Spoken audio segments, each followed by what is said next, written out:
Hello, everyone.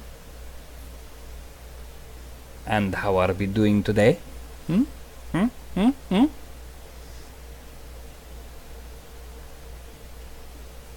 Well, everyone being a euphemistic term. Because, yeah, that is the way that it is done. I'm talking like this because I feel like being a bit weird today. I hate the fleshy and the kuskuski and the director. So, hello. How do you pronounce that thing? 2XR GM Tuxer Gimdick. Tuxer. You're Tuxer now. How does that sound? You're Tuxer.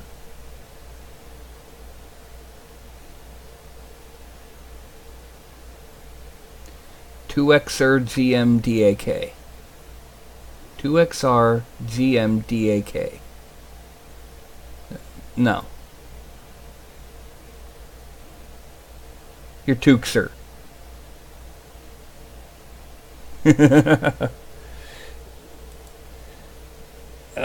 And don't forget there is like a 10-second lag, so yeah.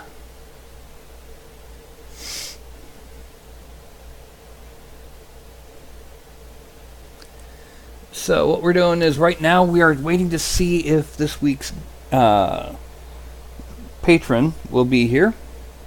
If he doesn't show up by 6:15 my time, which it's right now 6:02, then I'll be doing Blue, the Firbolg Druid, also known as the big guy with the stick who's like, hi, who thinks everyone deserves a hug. Even giant four-armed demon things with claws and talons and pincers and he needs a hug. Yes, he's in my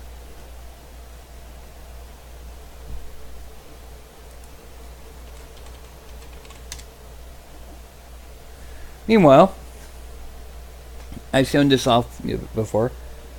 This got printed up shortly before the weekend. These are paints I already have, and as you can see, both the army paint... What in the... Nope. Anyway, as you can see, both Army Painter and Vallejo fit in these little slots. And with these nice little holes up here, and 4 nails, 2 of which are going into a stud, means that I can sit here and make sure I get them on there right. Hang it right up on the wall. So, I'm right now printing out one of the 19 slot holders because the reason I made this in the first place, I've got a Army Painter set of 50 paints coming. This holds 51. I didn't realize that I already had 3 Vallejo, 1 game color, 1 color, 1 model air, or that I had 4 inks that are not included in that set. All they had were flesh wash, a brown, a light tone, and a dark tone. So of course I had to get the red, the green, the blue, and the purple. Because you gotta have the color washes too. Not so much for, just slapping on for color, but more for, toning, glazing and things like that. Now, it's been 5 minutes. We're still waiting on our buddy who's going to be coming in. And still no word back from him.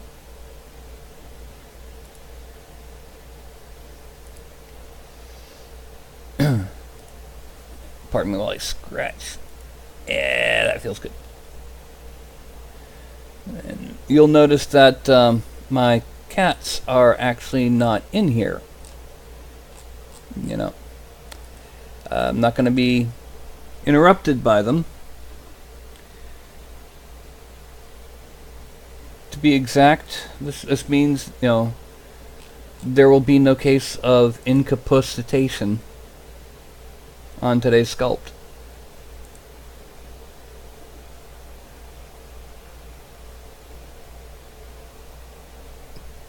Anyway, I should note I recently got a new set of a thing of resin. It is an opaque gray.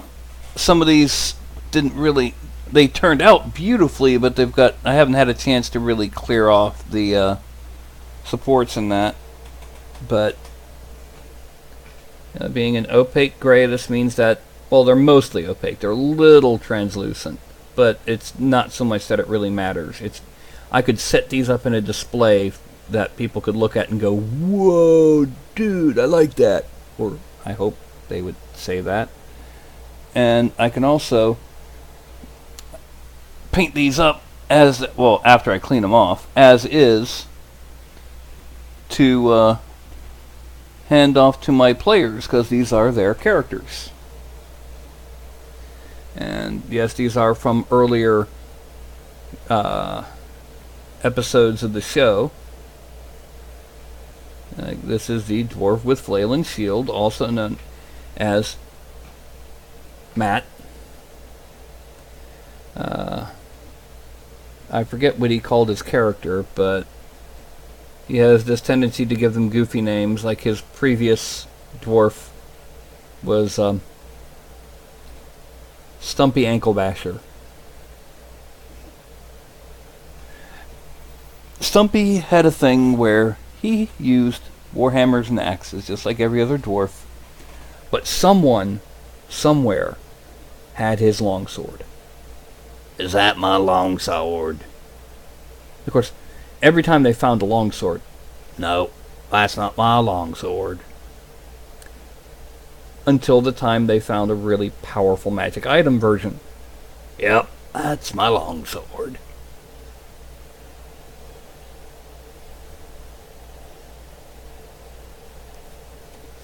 Yeah. Anyway, he's kind of fun. And I should have another viewer in here coming on, because I know a couple members of my D&D game wanted to watch the show tonight.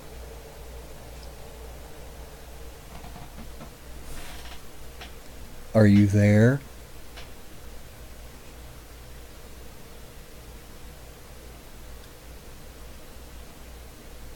I don't see you. You're not here.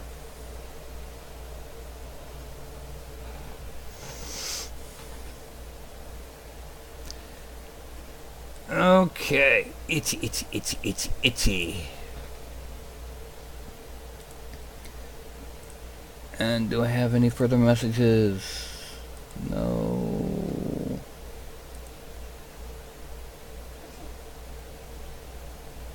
Excuse me. Still no word from him. It is 6:09.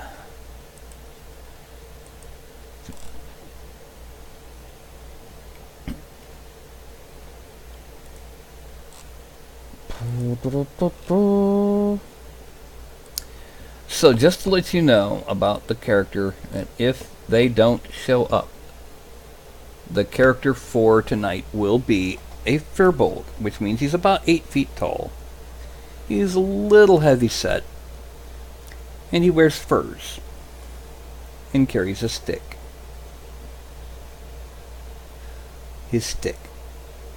It's not a staff, it's not a club, it's a stick.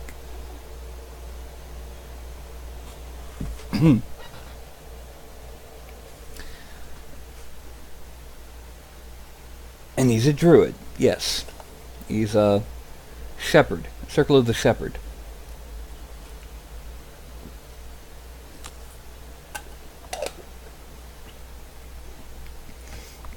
Can I repeat that this photon is freaking awesome? I mean, it's. I had a failed print yesterday because I was using a brand new type of resin, and I just increased the exposure time. Perfect. Go figure. So,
okay.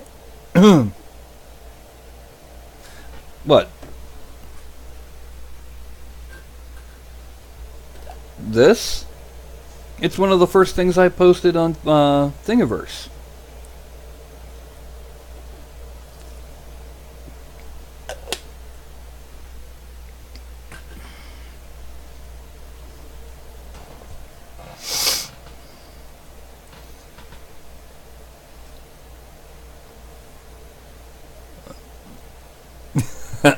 I kind of figured.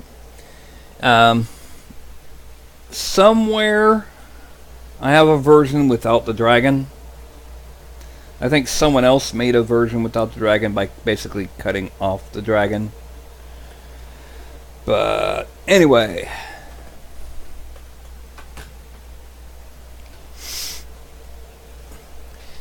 If we do end up doing blue the Firbolg, then one thing that we're going to be doing is I'm going to be experimenting with one thing in the sculpt, and that's changing the pressure curve for the tablet.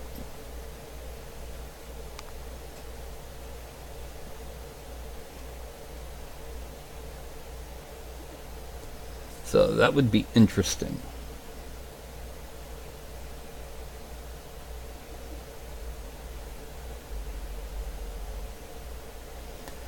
Anyway,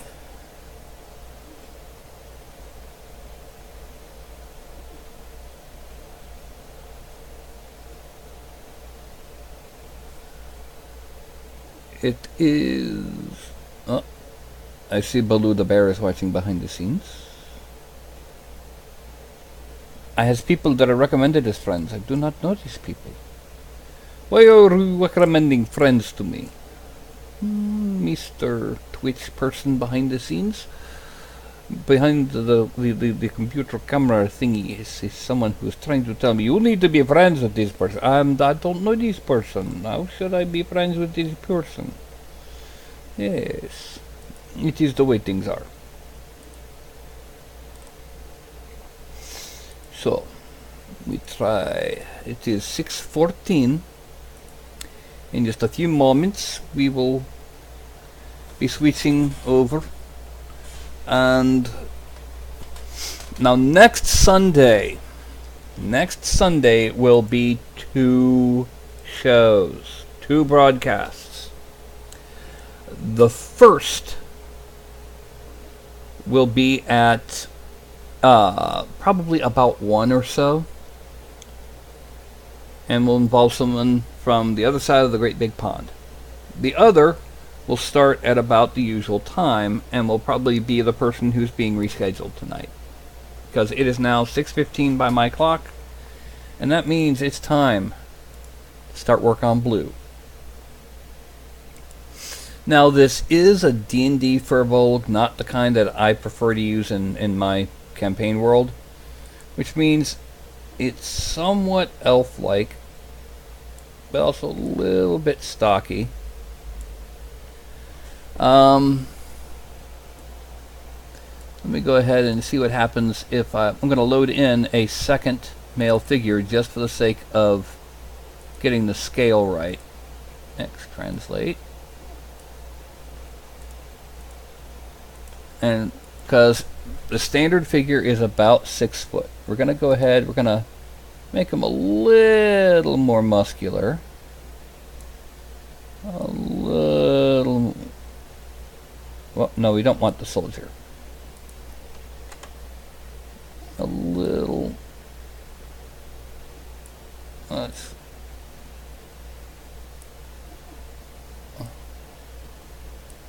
And then we go up to scale.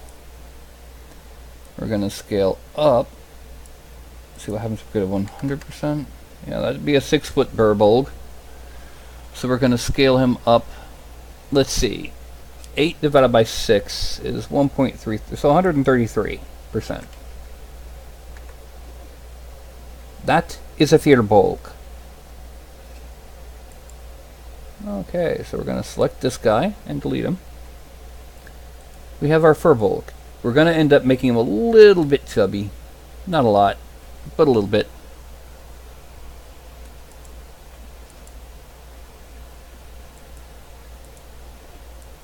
What? Oh, I see why. There we go. Yeah. One of the things we're going to do is we're going to go ahead and open his mouth a little, because he'll be smiling. And we're going to raise his brow.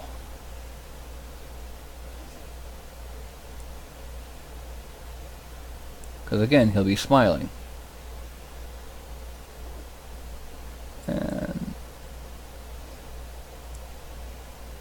And then we're going to symmetry, we're going to mirror this. Selected left to right, except, bing. Now.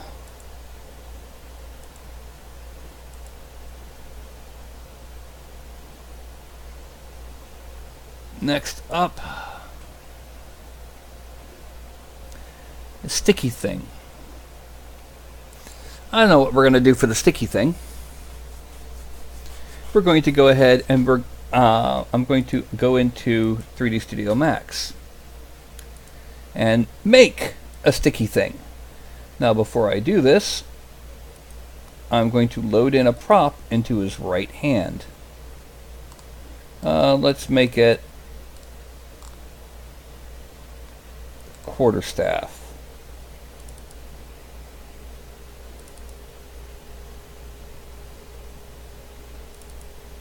Now the reason for this is to bend his hand in the proper spot. And we're also going to hide the quarterstaff. Then we're going to export him as, let's see,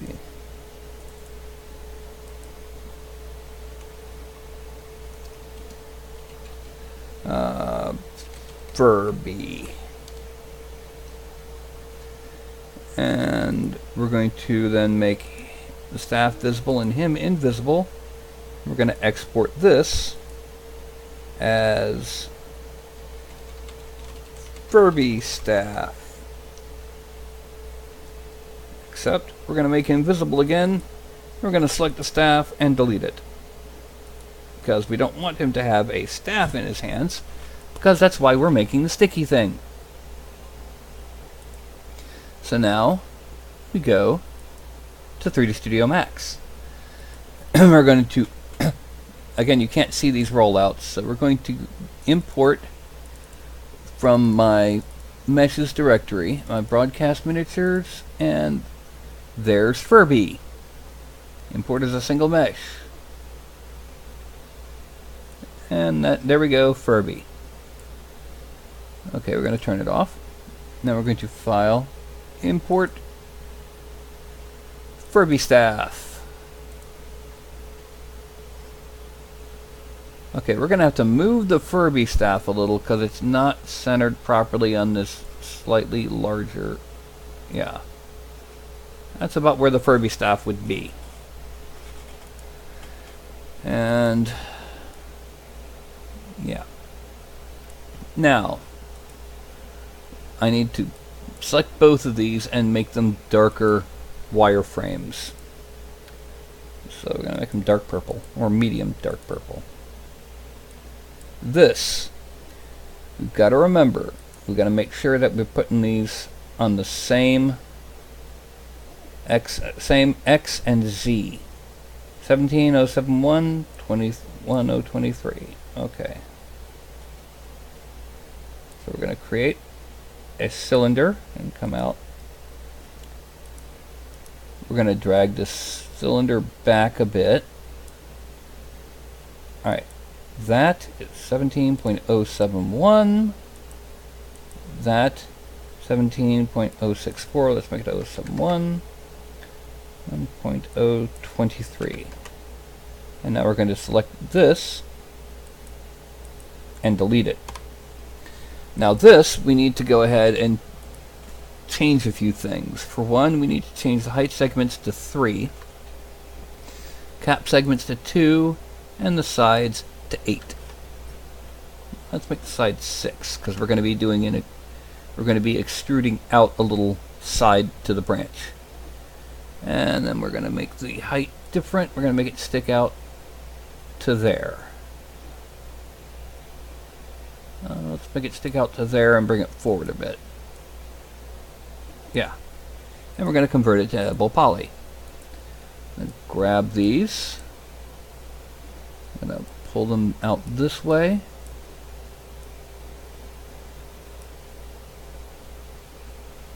And we want this to be almost a square, or a little bit longer than a square because it's going to be coming out at an angle.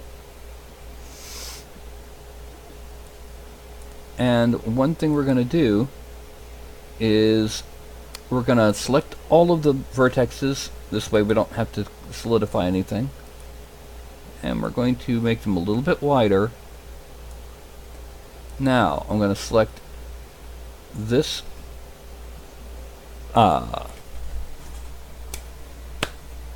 quad. We're going to hit extrude. That goes too far, so we're going to bring it back into here. Okay. And now we're going to go to vertex. And what we're going to do is we're going to bring this forward and out.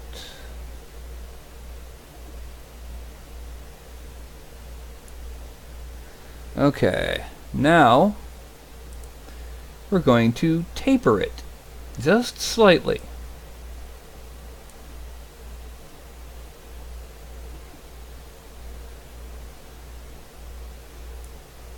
That should do it. Collapse all. No, it's not a lightsaber, it's a sticky thing. Yes, I don't know if any of you are familiar, but I just made a pop culture reference to a game that was never even really that popular to begin with. Okay, now I'm going to connect these very close to the face. I'm going to do the same thing here. I'm going to connect them very close to the face. And then these are going to be very close to the face. Although it's got to go a little bit closer and a little bit opposite direction. Okay. Now the next thing I'm going to do, I'm going to select the center faces and grow them. And then this top one. You'll notice that it's basically everywhere that's going to be flat. I'm now going to inset them, but a 0.01 millimeter. And accept that. Now, what's that do? Well, look what happens when we mesh smooth it. it keeps those edges hard so that our sticky thing looks more like a sticky thing. Now, one thing I'm going to do is I'm going to grab these 4, or these, well, 12 vertices. I'm going to drag them out and forward a bit, and up a bit, so it looks more like a stick and less like a orty piece of something. And this will be our stick. Yay, stick. Sticky thing. Collapse all. And now we're going to rotate it just a little bit for it to be a little bit more random. So to do that, we're going to grab and just drag and... yeah, there we go. So, File, Export selected, and we're going to export this to my... there we go. Broadcast miniatures. Wavefront OBJ. Furby stick. Export. Done. And this means that we're going back to Dev Studio.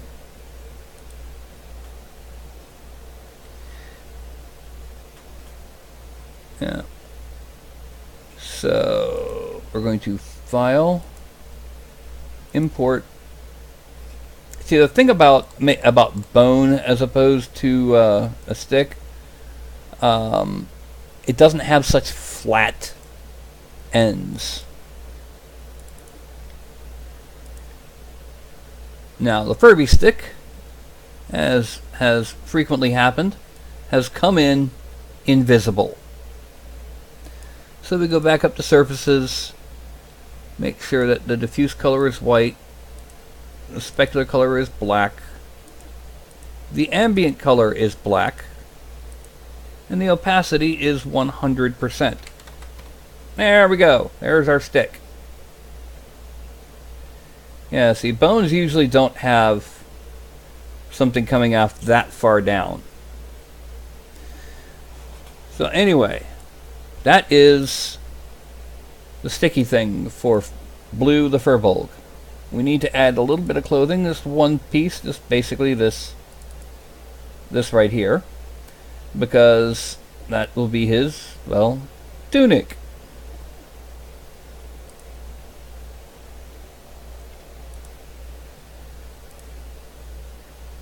Now, we're going to go ahead and come up with a pose for him. First things first, I'm going to start from this pose. Whoop! Nope! That did the hair bear. Ah, that's why.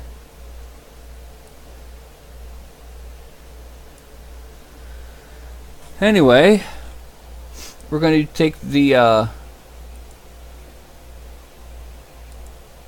entire left arm assembly and restore it to zeros.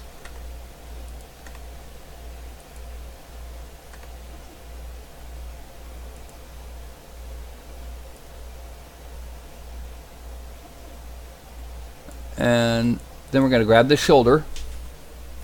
We're going to raise it. Oh, no, I said we're going to grab the shoulder. We're going to raise it up and twist it back a bit. We're going to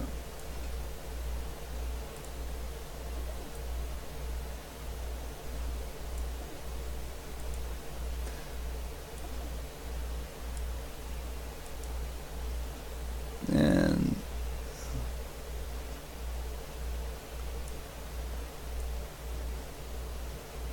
thus we have the very, very basic standing pose for the Firbolg. Now we're going to go to the front view and make sure that we've got our feet proper. Control D to drop. Okay, we need to bend this one forward just a little.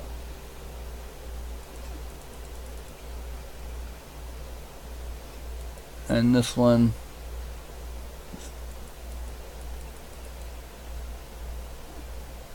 we need to bring the whole thigh forward just a bit.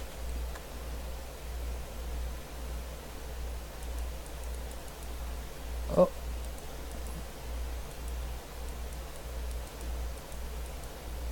There we go. And then we bend the foot forward. Okay, so we now have the basics for our Firbolg.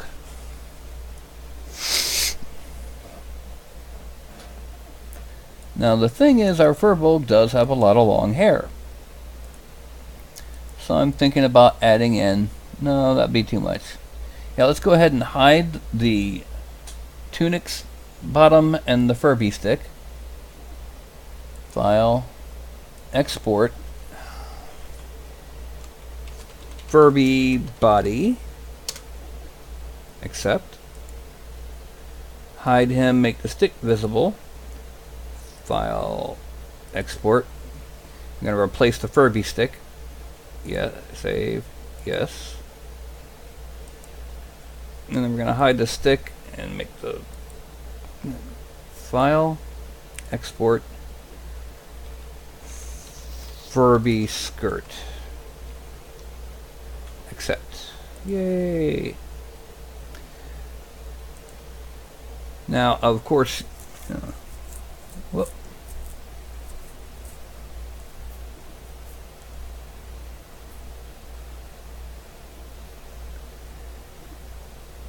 Now, what we're going to do next is we're going to go ahead and go to ZBrush. We're going to import the Furby body. Furby body!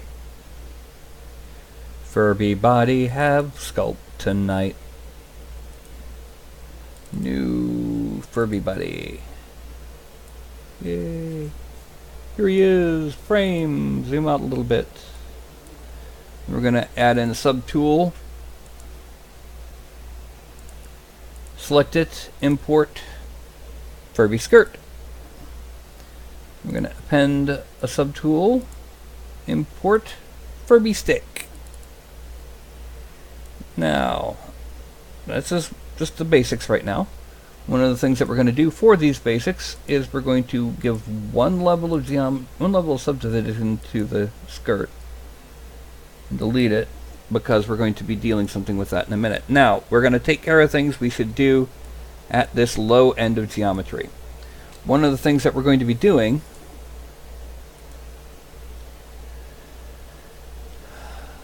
here we go, brush, auto masking, backface mask. I'll explain that in a minute.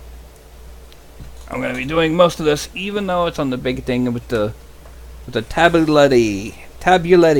Yay! Now I gotta go up to stroke. Let's go ahead and make this, open it up over here and turn off lazy mouse and then decrease this a whole buttload. Shrink the mouse a little bit and we're going to smooth out the chest a bit, because this is going to be his tunic, not him. He's not bare-chested, thankfully, according to the rest of the party, thankfully. Also going to kind of simplify that area. We're going to redo. Now we're going to Z-sub, shrink this, and we're going to push in there. Z-add and pull out here, because this is where the actual muscle is. It's a minor flaw in the topology of my figure. However, it's still going to smooth because he is wearing a big tunic. I'm going to smooth this. And now, let's go to inflate, brush, backface mask. And we're going to start giving him making. Actually, no, we need to wait on that. We need to go ahead and make the skirt visible and merge down. Now what we're going to do is we're going to make this quite a bit bigger and just kind of start giving him enough of a punch. And he's just a little chubby. Includes the small of the back.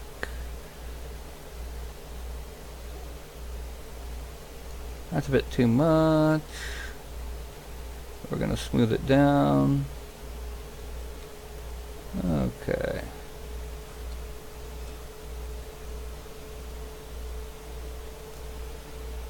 And just a little bit. Oh, let's shrink that intensity and just keep going with the size of the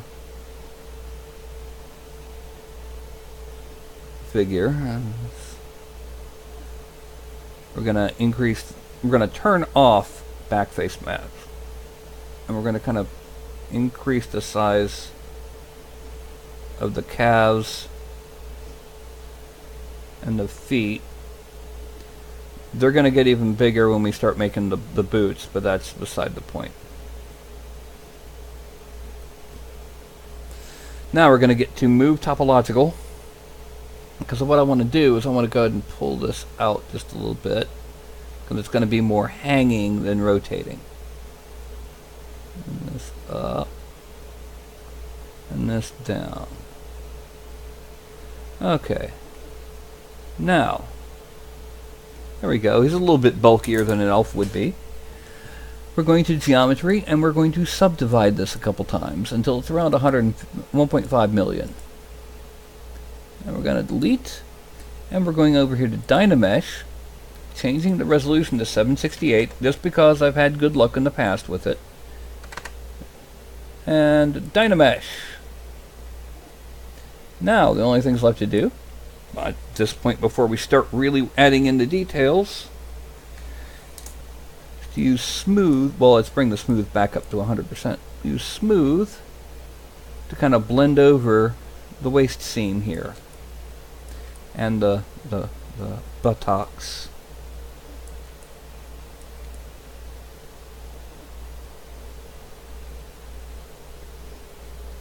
And we need to do a little bit more here. You notice I made the mouse smaller. That's because the smaller the mouse is and the fewer polygons directly underneath it, the more actual smoothing it does. Now let's frame. Okay. And there we go. Now what we're going to do, we're going to make the sticky thing visible and hide the Furby. And the first thing first, we're going to up the geometry a bit. So it's around 300,000 should do it. Yes, that's 300,000 polygons for a stick. That's a lot of polygons, isn't it? Yeah, it is. Frame. So what we're going to do is the first thing is we're going to make it a little bit less perfect. I'm going to use the slash, the add, and I'm going to bring it down quite a bit and make the draw size larger. And I'm just going to kind of just draw along the edges. Actually, I need to turn off the lazy mouse. Yeah. Just going to kind of draw along the edges, because many sticks aren't perfectly round.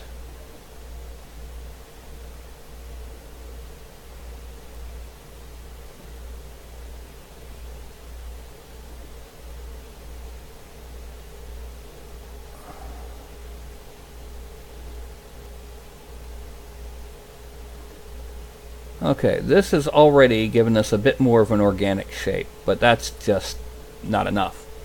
So we're going to sub, make it bigger, make it smaller. And what we're going to do is we're going to draw on, first, up here on the fronts, on the edges, we're going to draw little circles. These circles aren't going to be huge, but they're going to be enough to kind of give the impression that these are tree rings.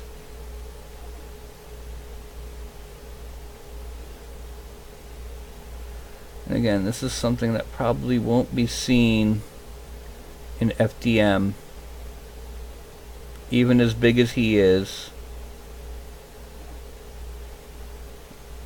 And then we're gonna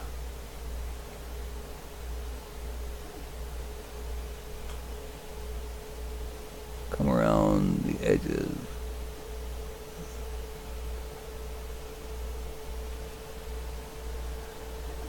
Okay. And we're going to do it over here too. I'm going to shrink it down a bit more. We're not going to put as many because the twig, the branch, isn't as old as the rest of the stick. Now that was 1, 2, 3, 4 on that end. So there'll be 4 on this end. Actually, let's make it just a little bit bigger so we can...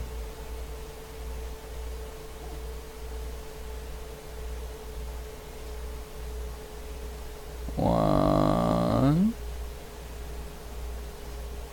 2,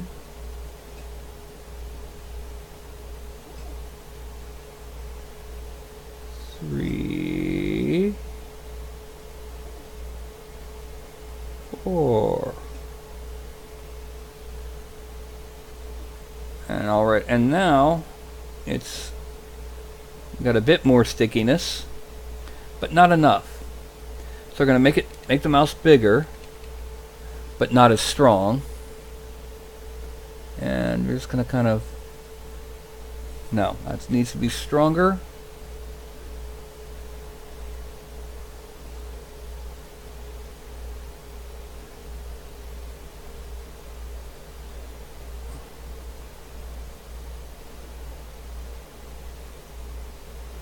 And you're just going to kind of draw on just some light little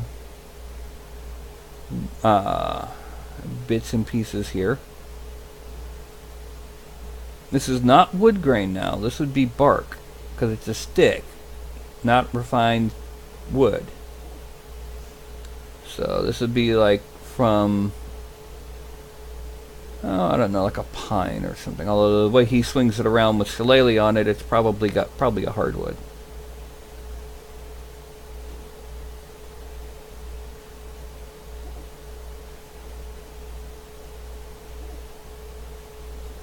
I'm going to smooth out some sections.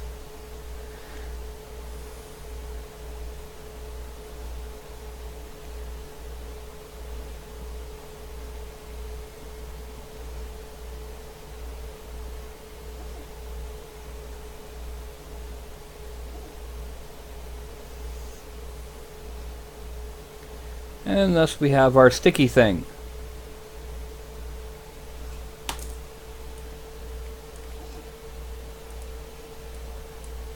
Yay! We have a stick. So we're going back to him. Yep, he's holding a stick.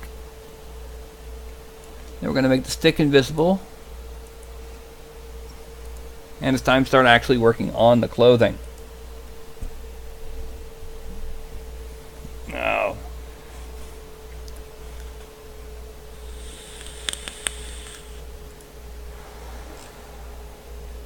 give me just a second.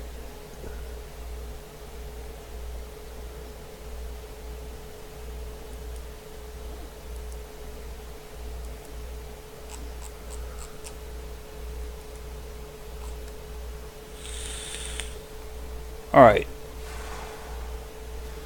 The first thing we're going to do is we're going to make the sleeves and the neckline. And the way we're going to do that is by the usual method, masking them off. So we're going to merp.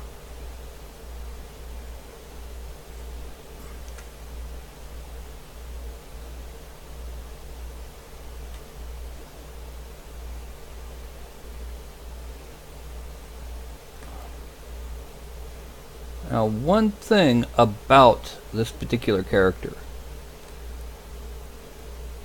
actually, this is going to, because of how we have to do things,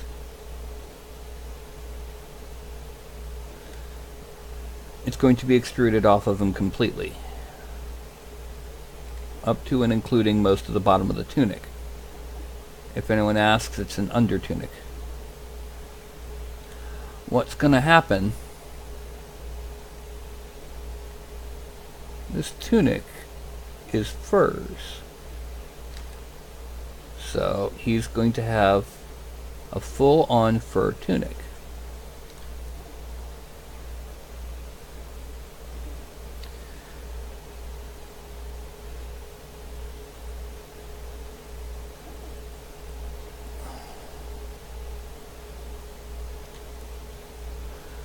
Whee!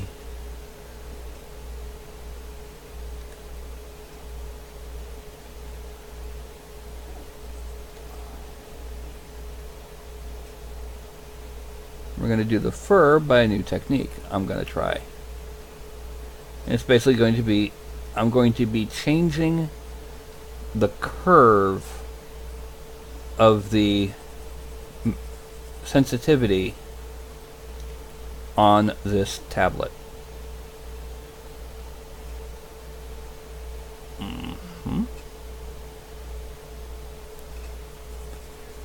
It doesn't need to be perfectly smooth because this will be fur. How fur do you think it'll be? It'll be very fur. Very fur away.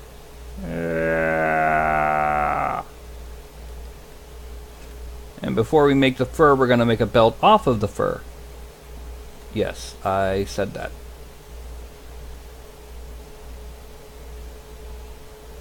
He's also going to have kind of mukluk type boots. I don't mean the cheesy, stupid, modern mukluks. I mean like the actual legitimate fur wrapped around the feet boots.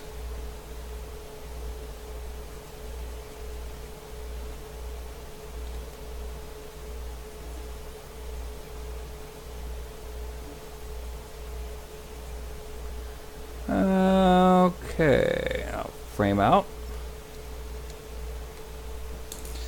And we go to extract. We're going to make it 0.03.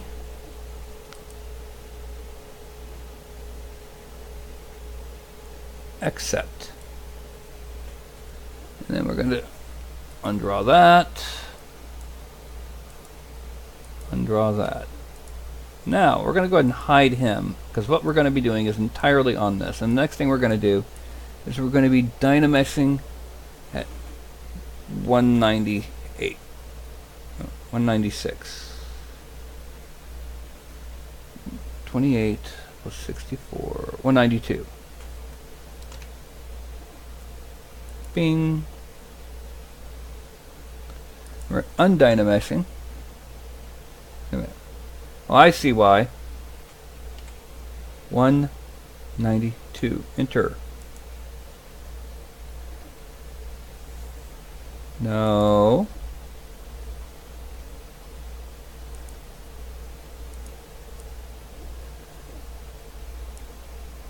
What did I just do? Okay, where did I screw this up?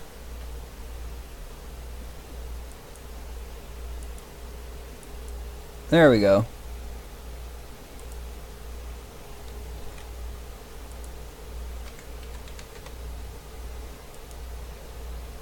There we go. That's what I needed to see. I don't like going to that high of a resolution that soon. I want to have it This gives us a bit more of an organic shape to it. And lead lower. Next thing we're going to do is we're going to draw on a thin belt.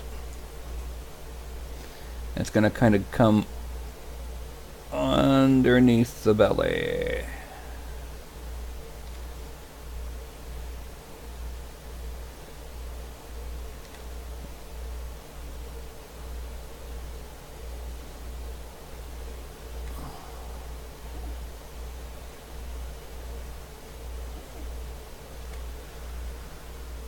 And then we extract,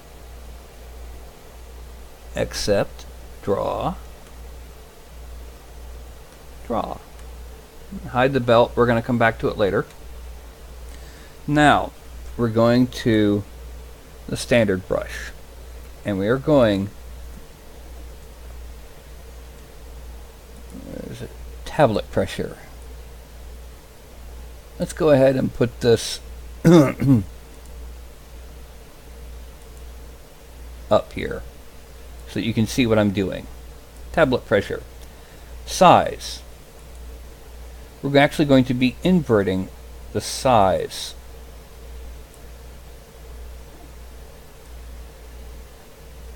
So that a light pressure will be large, and a heavy pressure will be small. We're also going to be, wait, no, the size stays the same, but we're going to bring it down.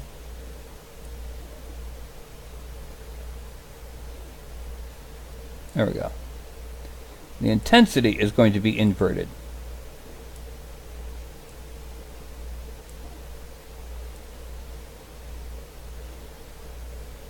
Not entirely.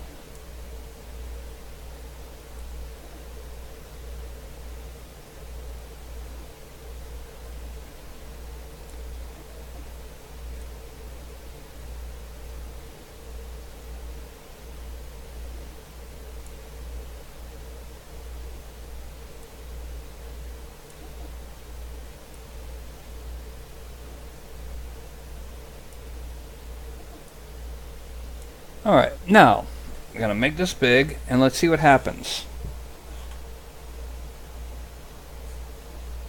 Well, it would help if I increase it.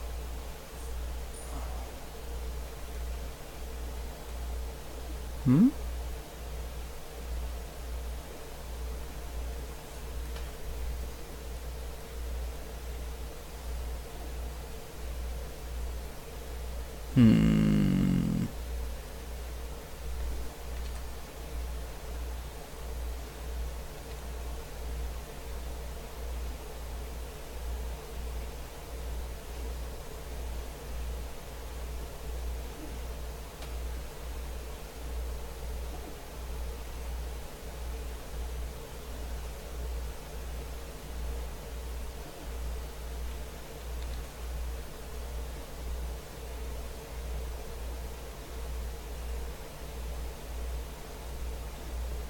That size.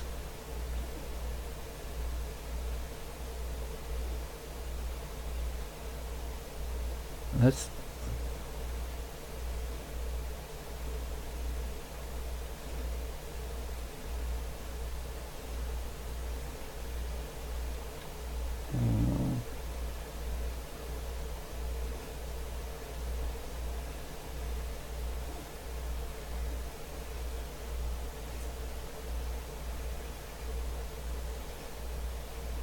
okay, now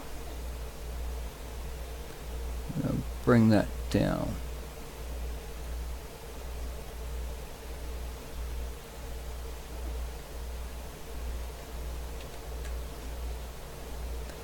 The intensity needs to be higher more often.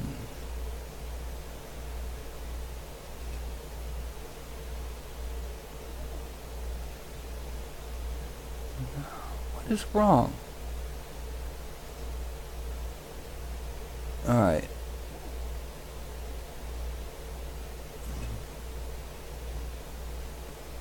intensity.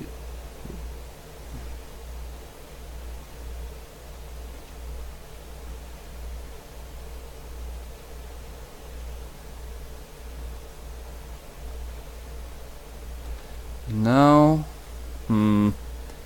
Reset. HB intensity. Reset. Size. Reset. That didn't work, guys. And hello, Square Peg. I am working on a Firbolg. My Sunday night didn't show, so I'm resculpting one of the figures from my game. You also probably can't hear the 3D printer right now, the CR10 underneath the table. It's printing a smaller paint holder. It seems I have some overflow.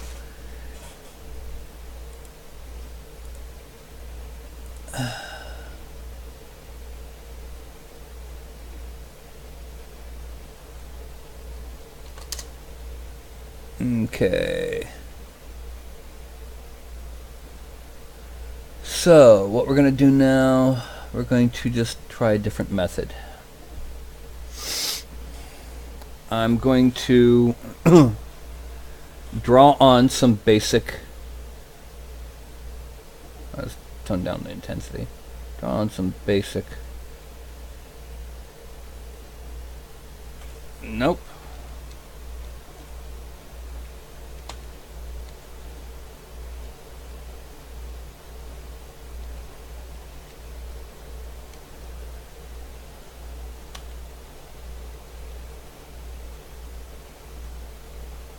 In case you're wondering, I'm reducing the poly count because I'm going to need to smooth this quite a bit.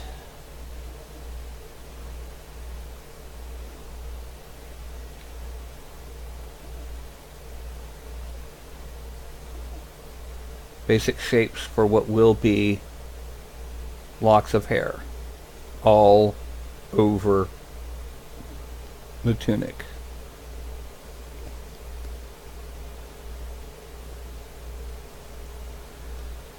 I'm going to then bring the smoothing down quite a bit and kind of just brush over top.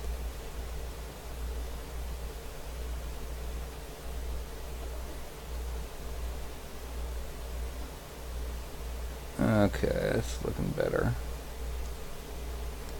I have in my head what I'm going to do. It's all good. It's all good. Now, 1, 2, 3, 4. Do another set over from above. So now, let's make them a little bit higher intensity, just to make, because we're going to need to make these a bit more drastic.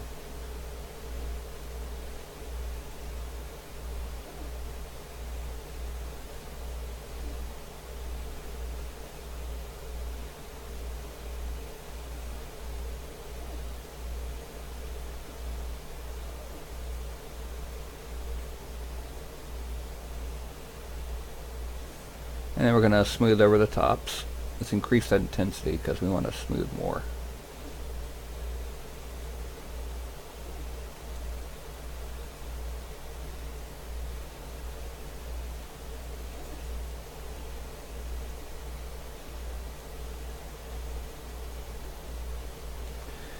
We're going to come back over in a little bit and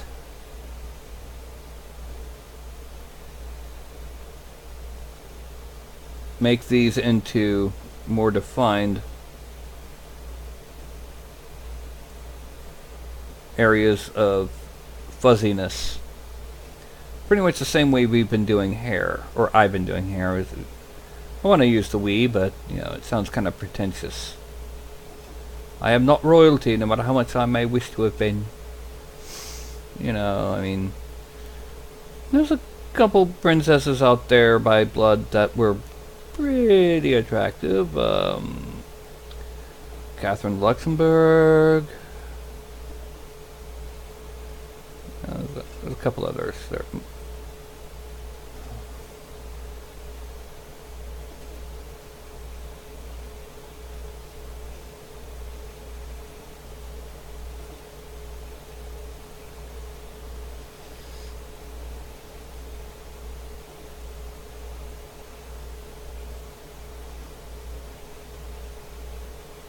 Some of these down here.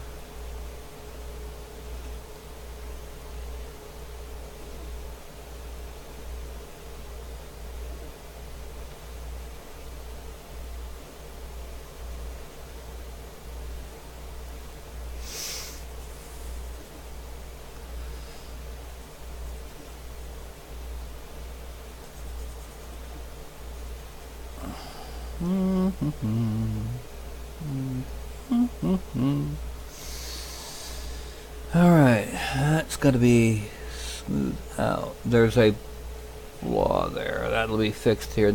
That'll be fixed in post. And then let's get some beer.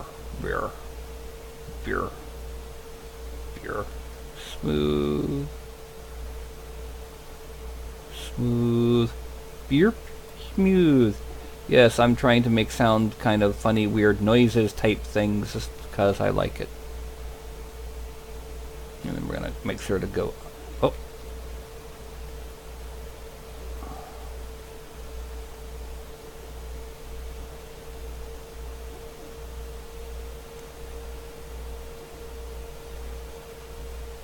And we smooth over the tops.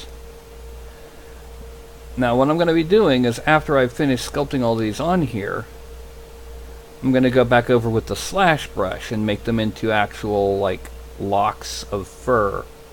Like shaggy. Really shaggy. And I don't mean, you know, the guy who eats lots of Scooby snacks.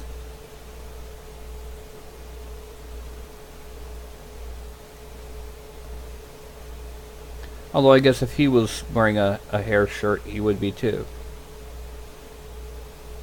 Okay.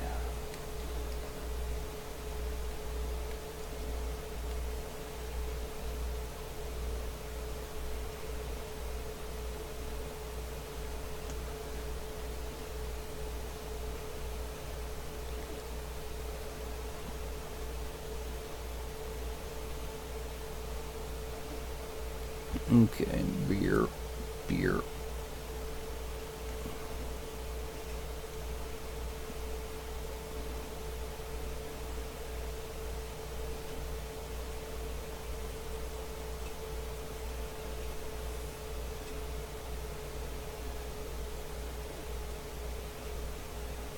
There we go. Frame out. Alright, now it looks like it's a blob shirt.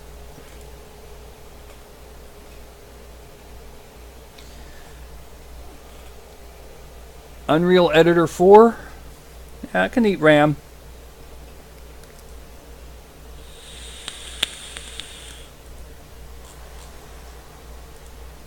I can eat RAM like you wouldn't believe. Yeah. Liked all that stuff, you know. So. Now we're going to go ahead and just subdivide it. Because we're going to need the polys for the slashing. For the slashing and the hacking and the stuffing and the yeah. We're going to start off by dividing around these things.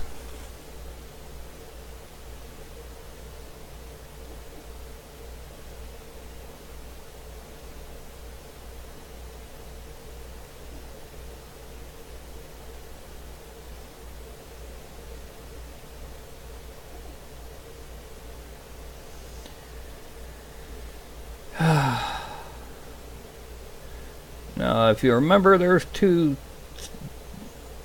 aspects to making these hair bits, and one of them is to make them is to dig in,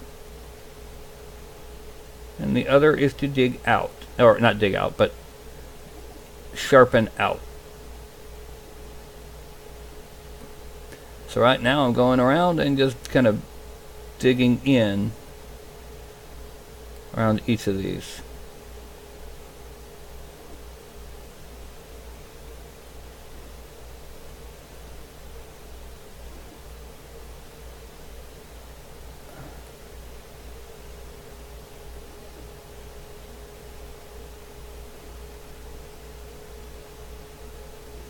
This will also help us, you know, get rid of give us a bit of an overlap, a bit more of an overlap.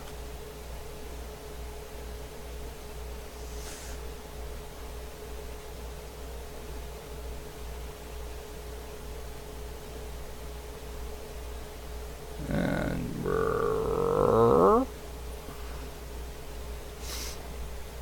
you can, it's already starting to look a bit more furry, but not a lot. See, one thing about sculpting that's like real world painting, especially miniature painting, and that's a technique may make something look worse than it does better until you get near the final stages.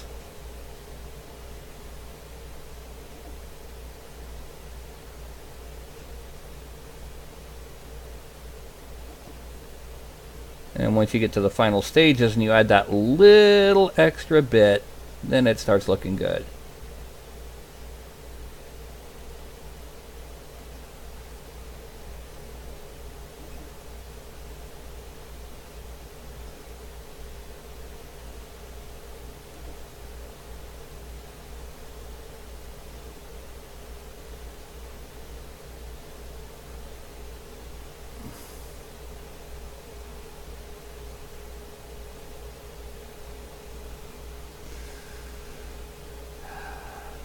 Now, a lot of this will end up getting smooshed underneath the belt, but that's because that's what belts do. They smoosh things to keep them in place.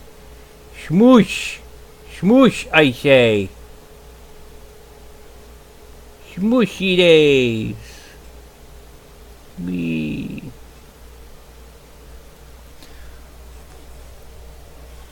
Alright, and then come down here. See, a lot of this could have been avoided if I had managed to get that other technique to work. Whoop. Nope.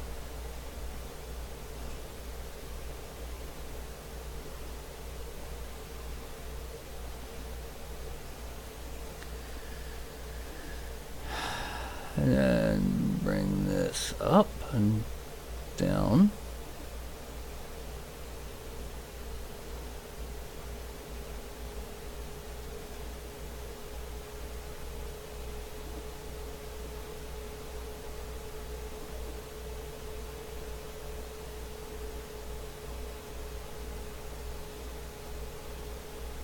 Come on here.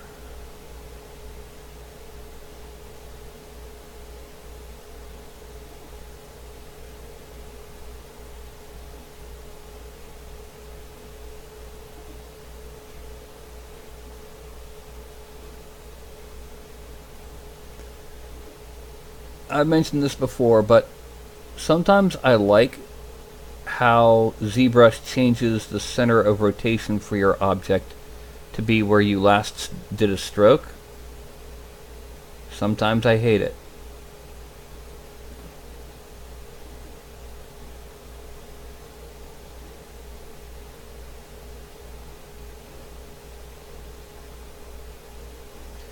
And we're here.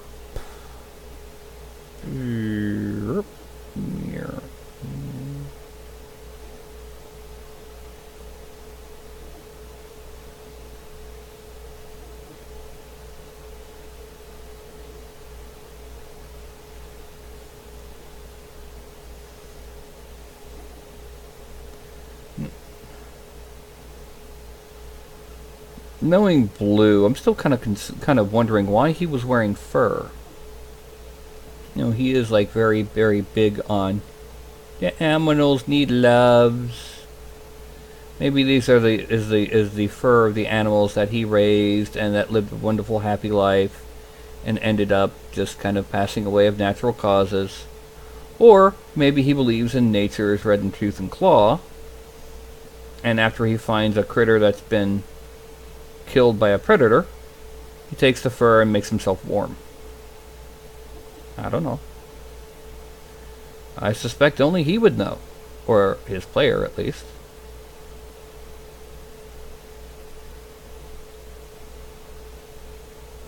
And I currently have another batch of figures on the photon.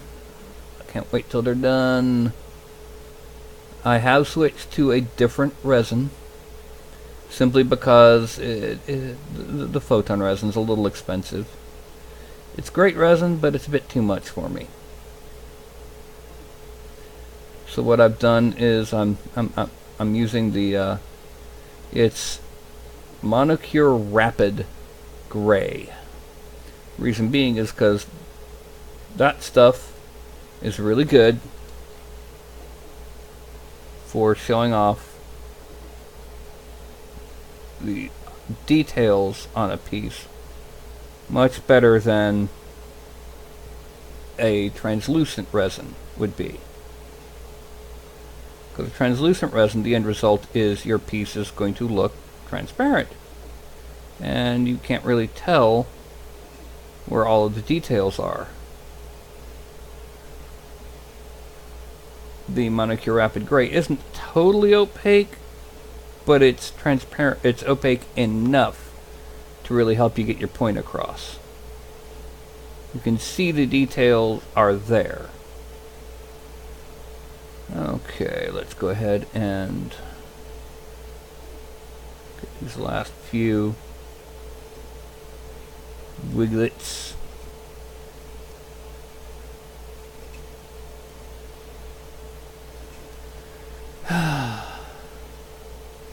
We should.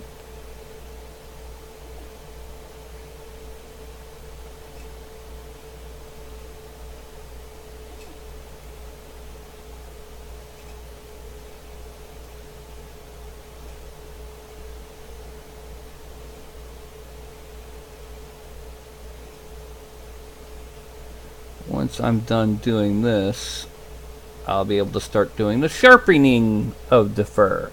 This is what's going to take most of the time for today's sculpt, sculpting on this fur.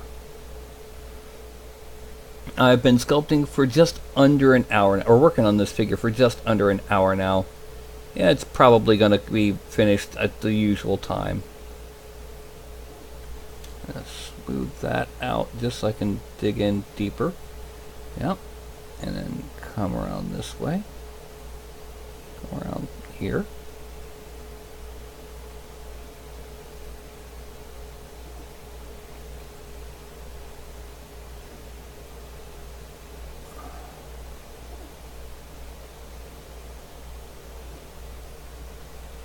Okay. I'm going to come around here.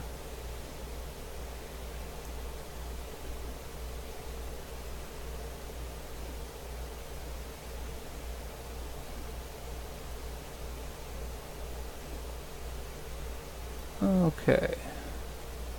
Frame out. And now I switch to Z add and shrink that intensity a bit.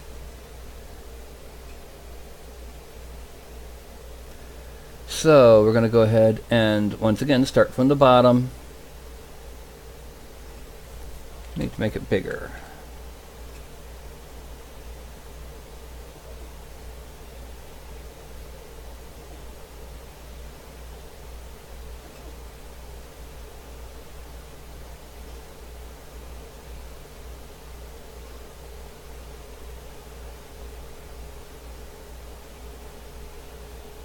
I'm basically just sharpening these, and I'm going to add on some additional fur bitty bits here in a minute.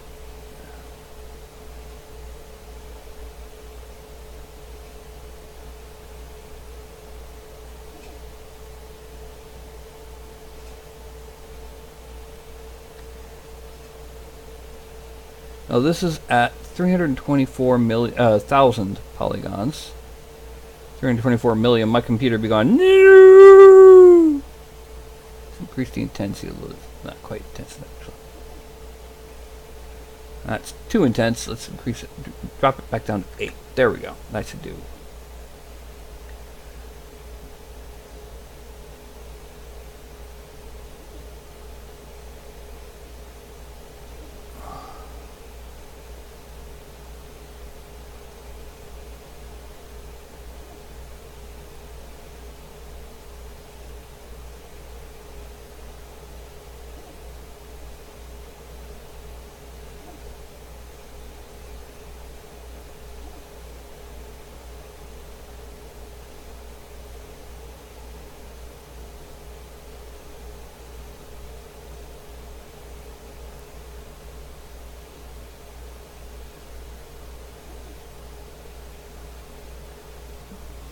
Yeah.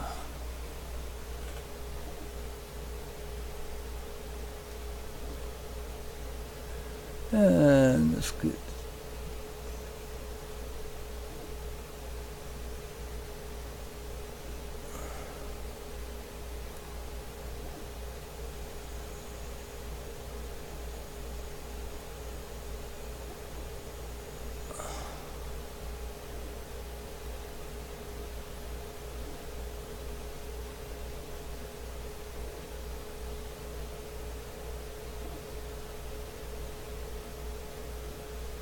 It's looking pretty good so far.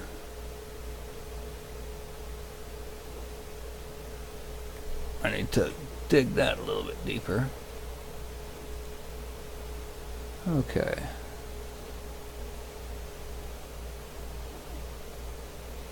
Now let's go ahead and burp.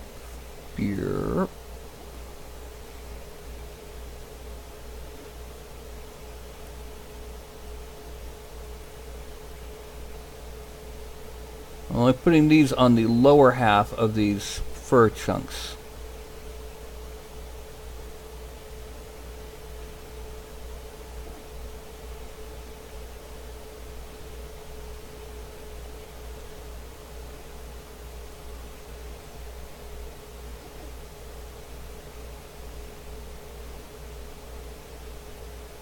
This is basically just to kind of point them and make them look a little bit less like scales. I guess it's technically it's kind of making them look more like scales, but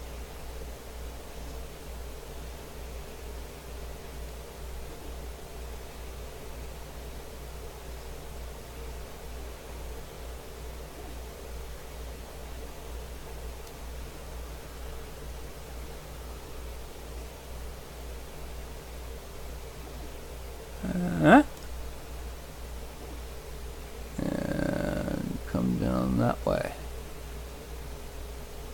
Now this soda voice going goodbye, dry throat.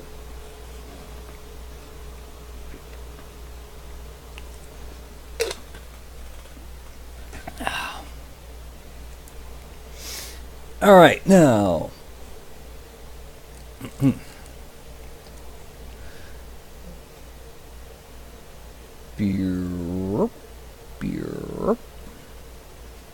Europe, not to be confused with Europe.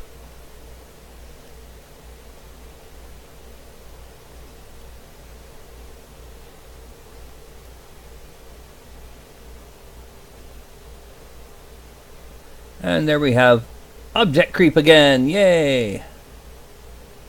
This will also help us determine what direction the fur bits are pointing, by what direction these bits and pieces here are pointing.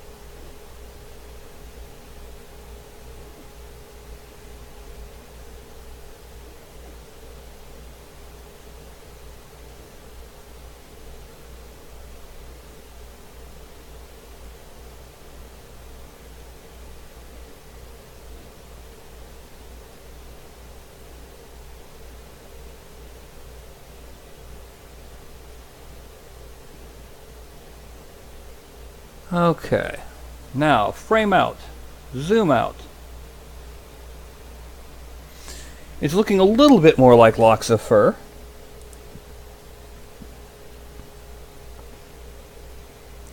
And I just noticed that when I'm doing these things, my jaw drops open. Divide 1.9, delete lower. And now what we're going to do, we're going to dynamesh it again. This time at resolution 1280.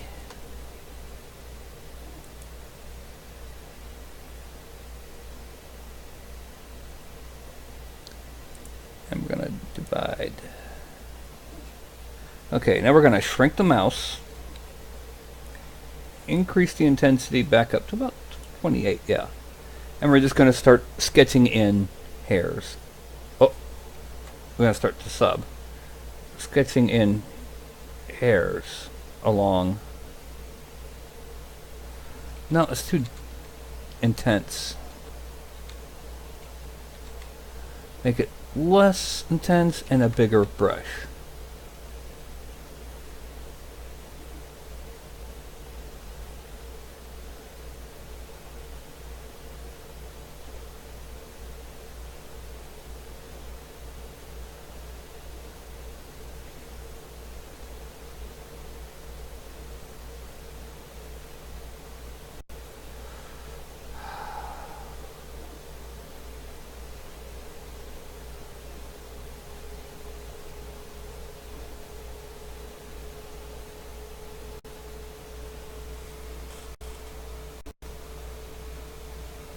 Okay.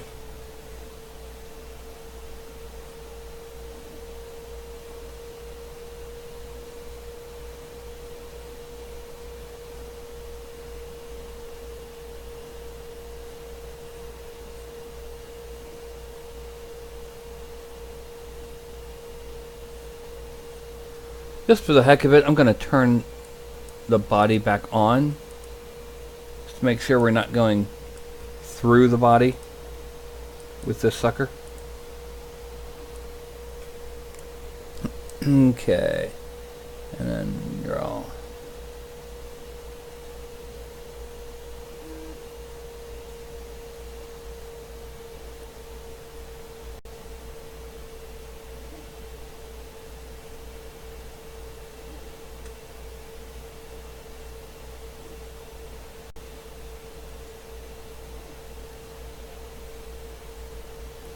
One thing to remember, and I'm going to go ahead and hide it because I don't need it. One thing to remember is always see something through to the end if you think it'll work, because very often it does. And if it doesn't, well, in this case, that's about 45 minutes wasted, and we can just keep going back to where we were before.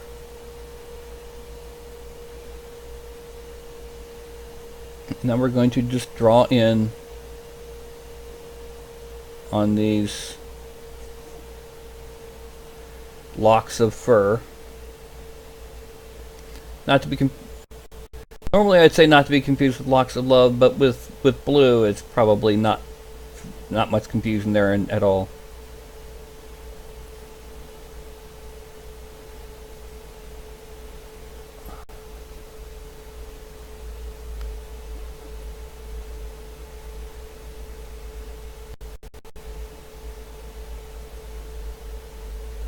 I'm probably going to come up with a better way of doing this later as I get better at sculpting, because this is a type of sculpting that is technically still new to me. So I do have room to improve.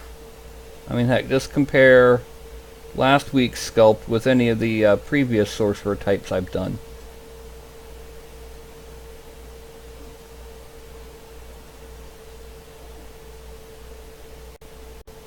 Okay, I get it. 1, 2, 3, 1.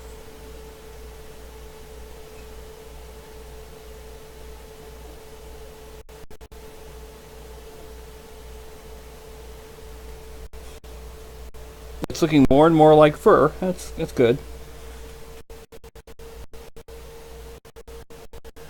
Alright, so one down the middle, one underneath here, and a couple more underneath.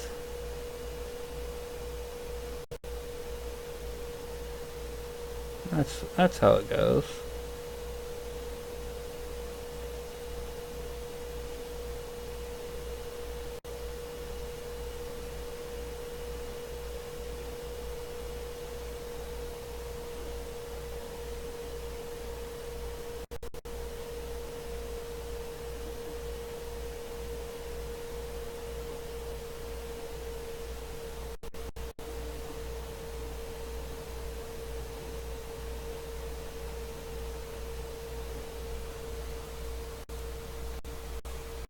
Mm-hmm.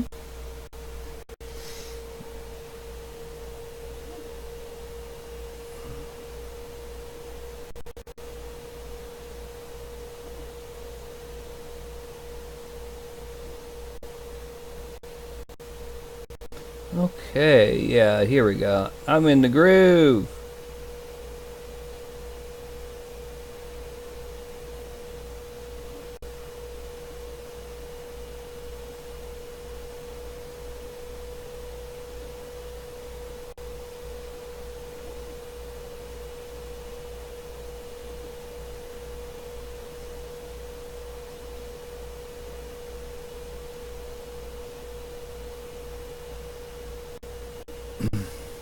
Zoom out a bit because I can do more. Because now I've got my pattern, I don't need to stare at it.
Okay, yeah, it's looking a lot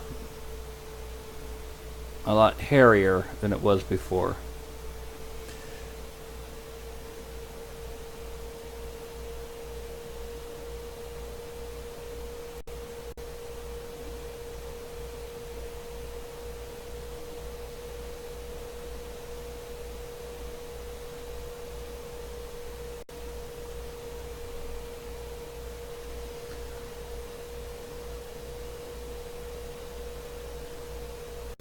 And now we move on to up here.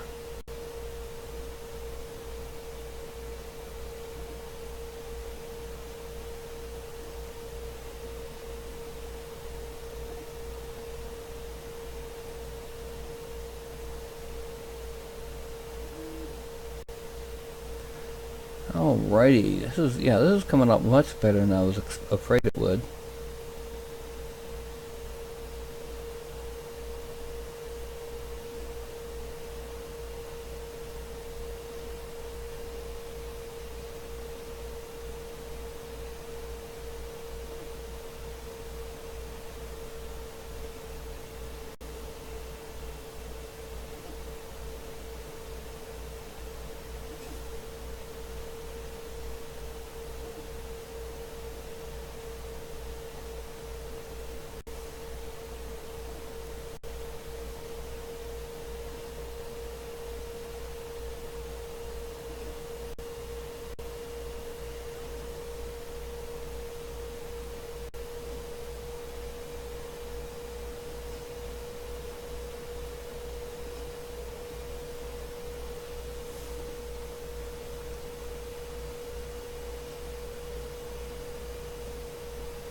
Excellent.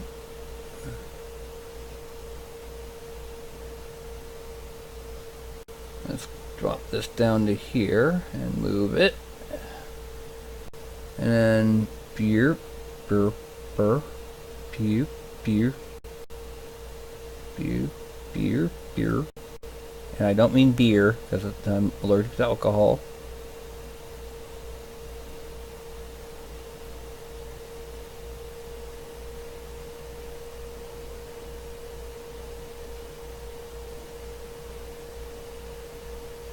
Okay, so...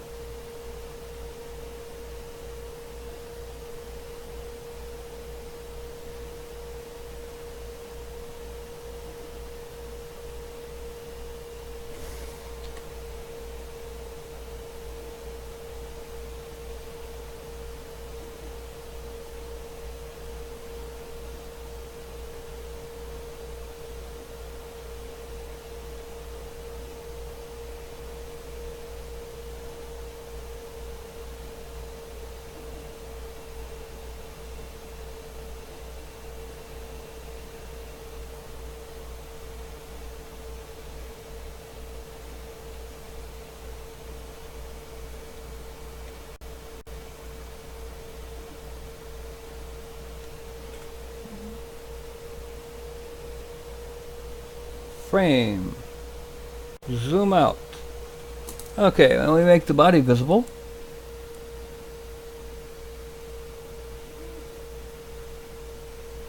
Then we're going to make the belt visible. Oh dear. So, we now switch back to move topological. We make the mouse a good bit bigger. And what we're going to do is we're going to go through here. Let's go ahead and hide the body because we don't need it. And we're going to gently move bits and pieces of the fur. Actually, let's make this smaller. Actually, let's do a regular move. Because we don't need to worry about distance from anything else.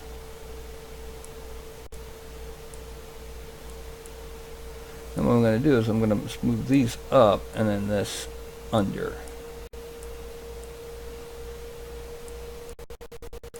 Yeah, that'll be better.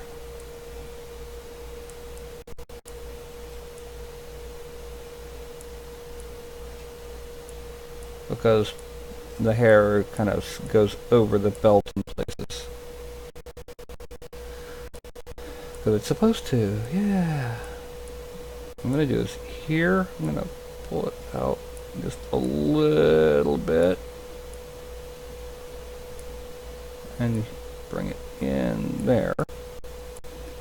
Bring this in, put this out.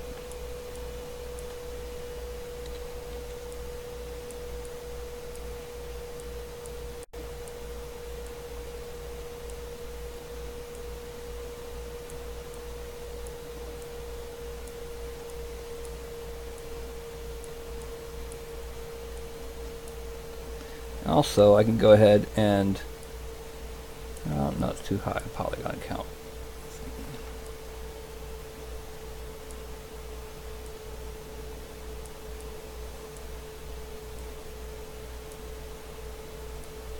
Oh.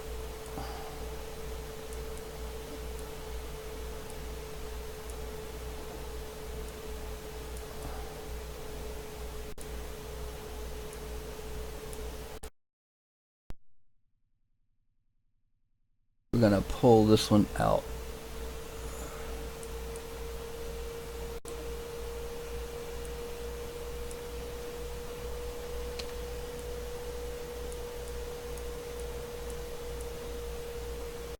Yeah, there we go. And we're going to pull this up. And then we're going to smooth, no, pull this in. Yeah, there we go. Frame.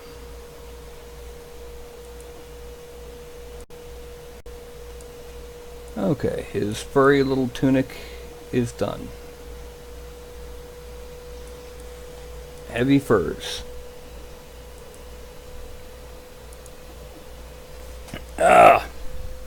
I appear to have lost all of my viewers, but that's okay.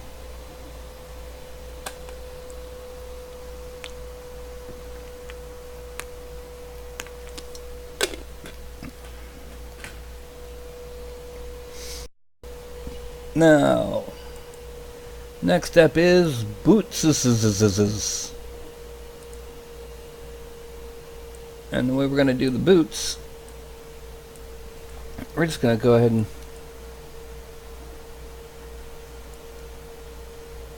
select pretty high up to pretty low.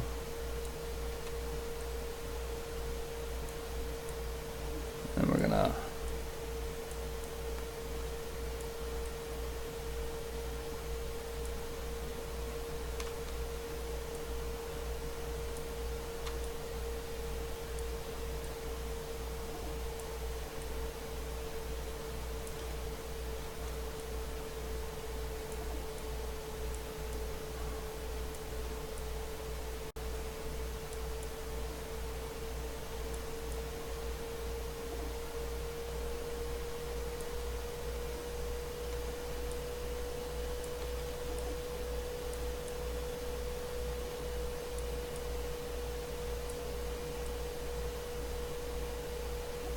actually, let's go ahead and make it just below the knee.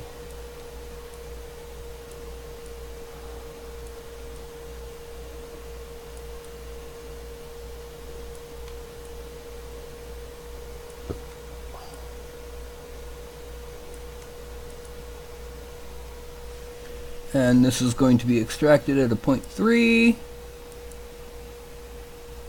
Accept.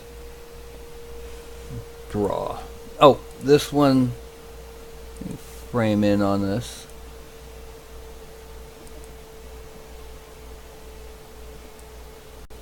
Yeah, that's what I thought. This hasn't been dynameshed yet. It kind of needs to be.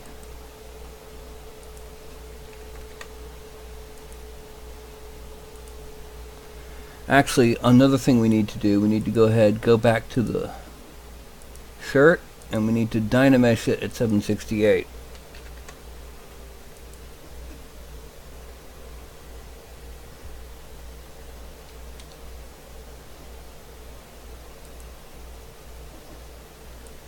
Okay, that's good enough. Now, we go to our new boots, and they are going to be dynameshed at 256.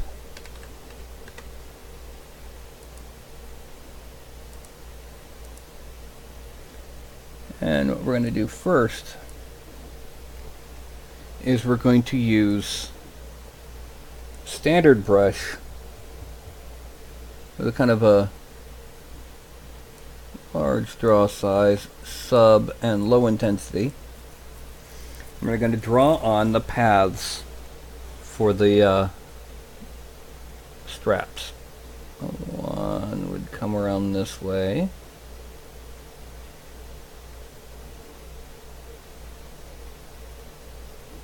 And come back up, come back up.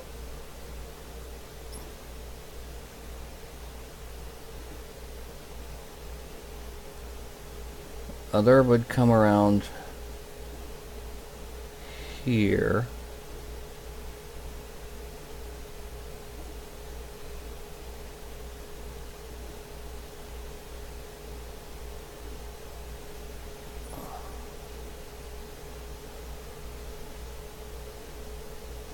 Oh, no.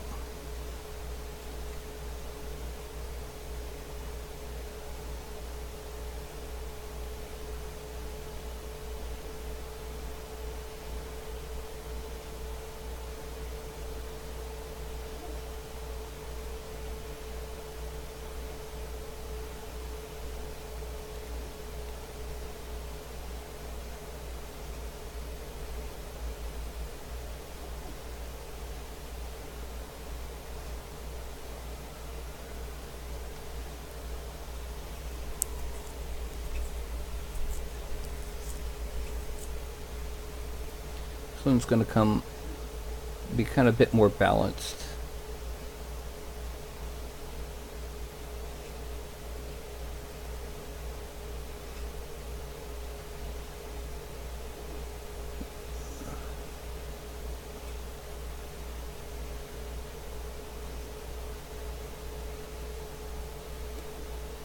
No.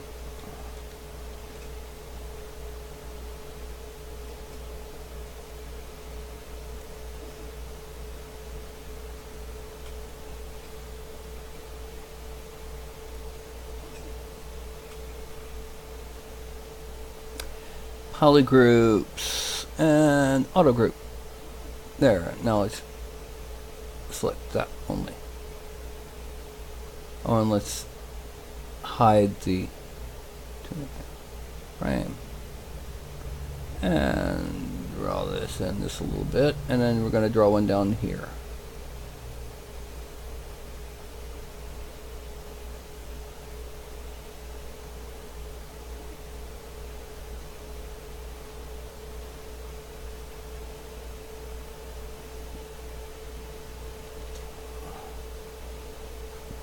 And then we're going to kind of smooth all of this.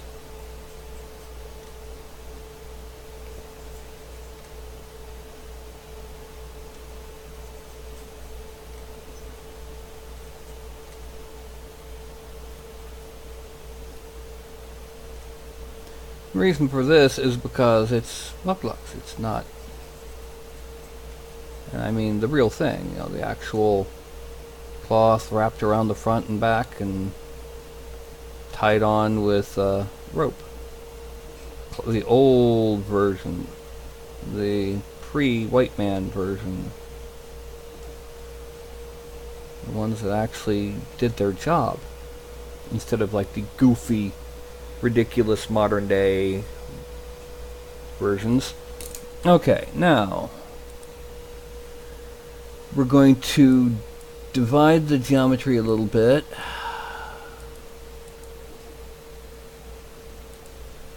And we're going to hide the body again. And we're going to shrink the mouse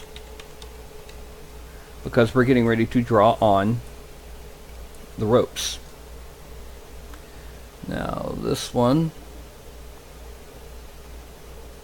has to be done separately.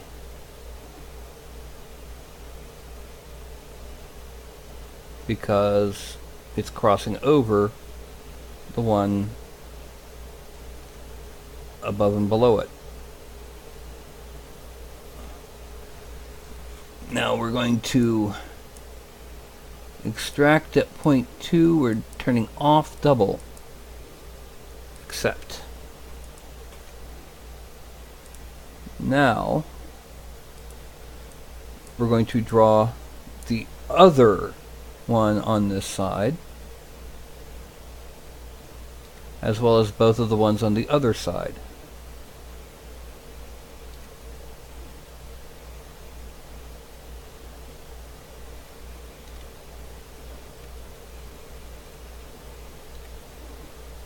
Okay, and then just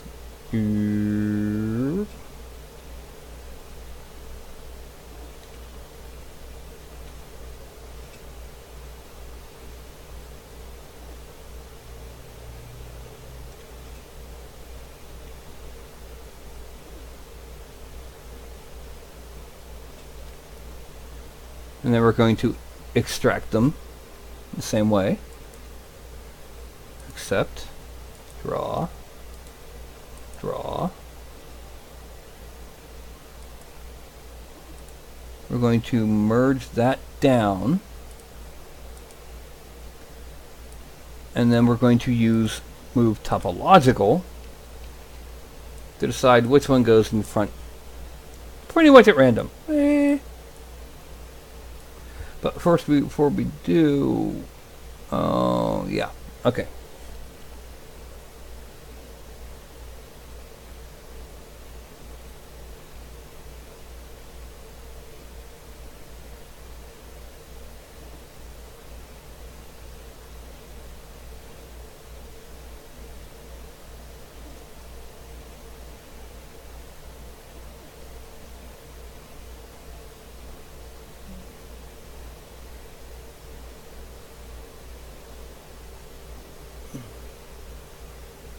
Now we grab here and pull, and what do you know? They kind of wrap over each other.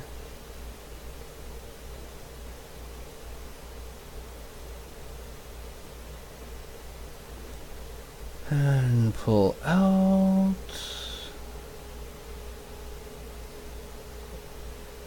Oh no, they don't. They this one's always been on top. Okay. Now we dynamesh.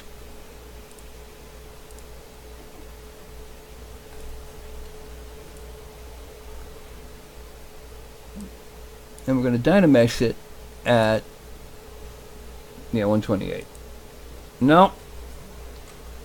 Dynamesh it at 256. Okay. And then, oh no, we're going to polish it. Deformation, polish.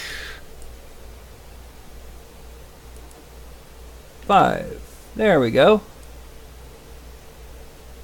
We're going to subdivide and we're going to draw in some edges. Oh, accidentally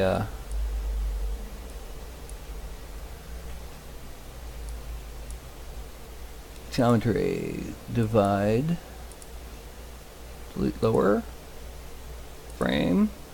Now we're going to slash, increase the intensity, well not increase, but there. And then I'm going to kind of make it rather, actually, yeah, let's make it rather clear which goes over which one.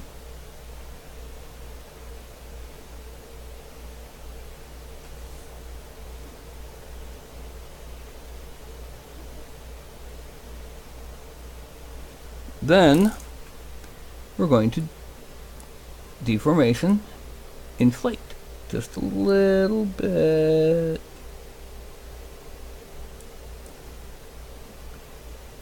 And then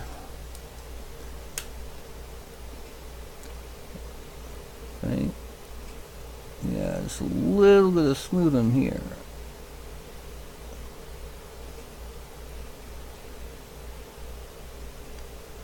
Because it'll help round out the bottoms.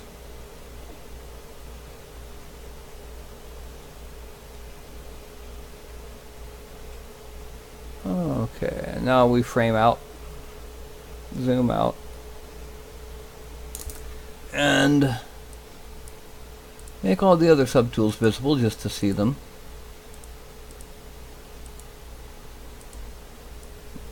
Yep. There's 2 things we need to add. Hair and a beard. We also need to go up to the head, go inside the mouth,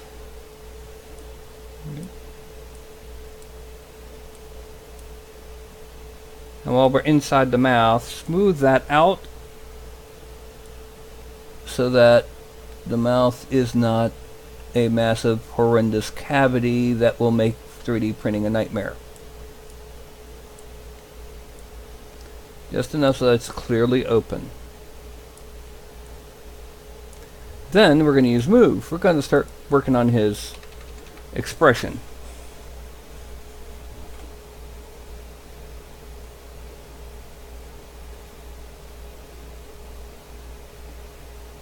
That's going to kind of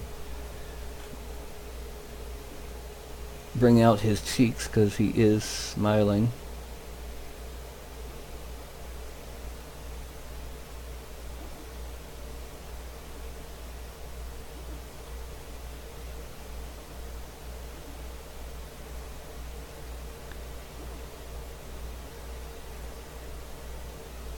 Now let's go ahead and use inflate, because a couple of things that we need to worry about here is Firbolg have large brows.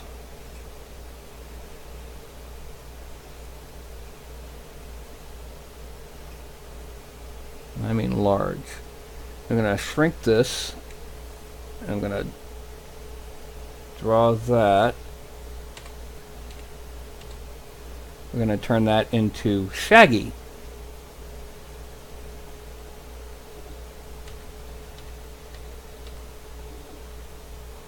Shaggy brows. We're also going to inflate the lower cheek a bit because they're not fully elven.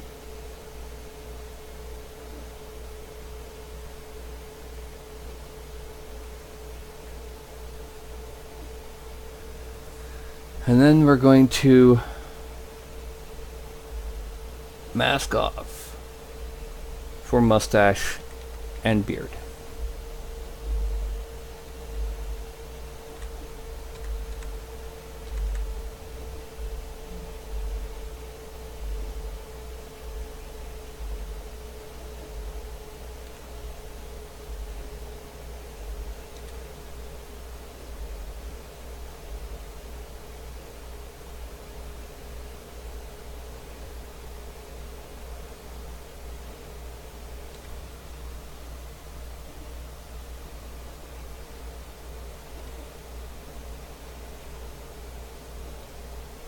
Hide that.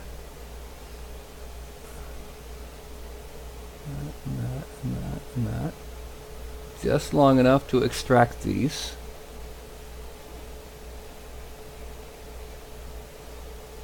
.02. Accept.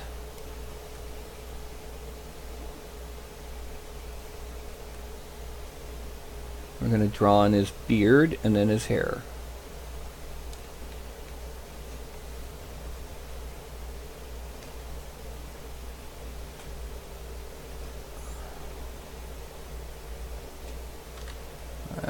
Yeah.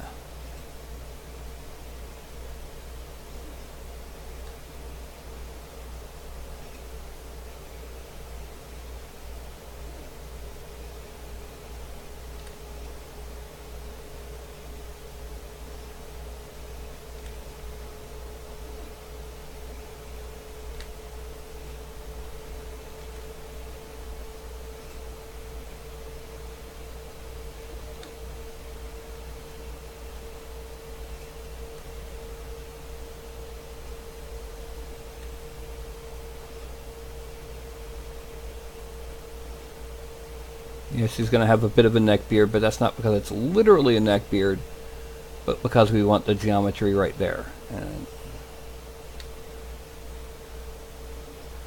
then we're going to extract it. 0.03.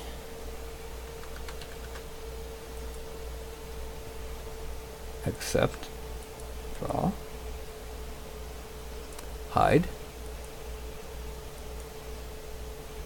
Draw.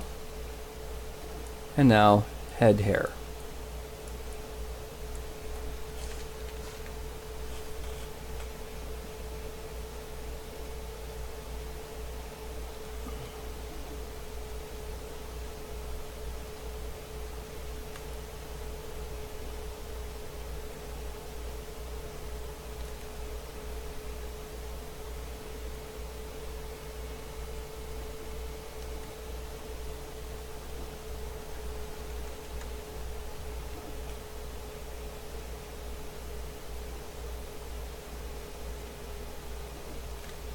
Okay, that's a bit too much, so let's go ahead and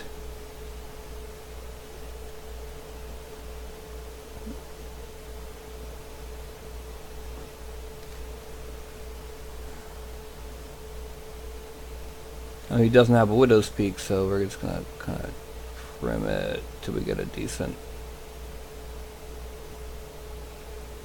hairline.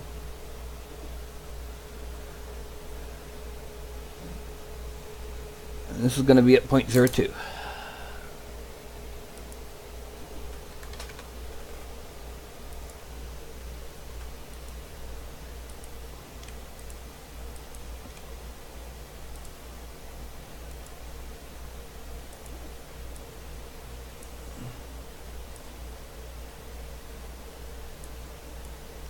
Okay.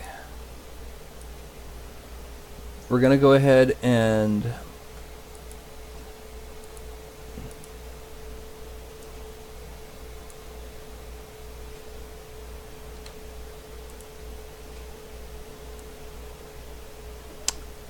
yeah, I know I forgot something. split mask parts. Delete.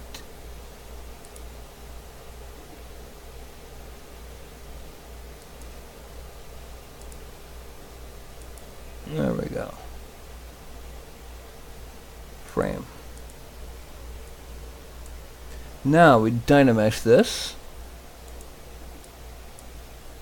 128.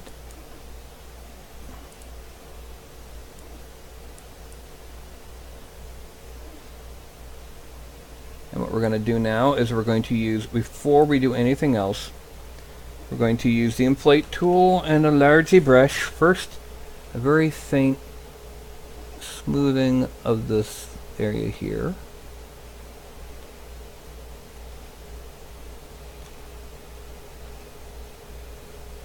Then, inflation.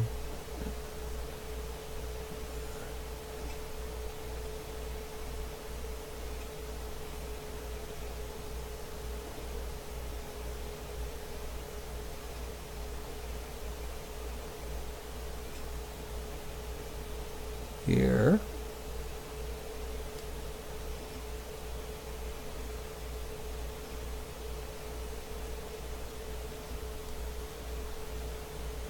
And inflation in the back.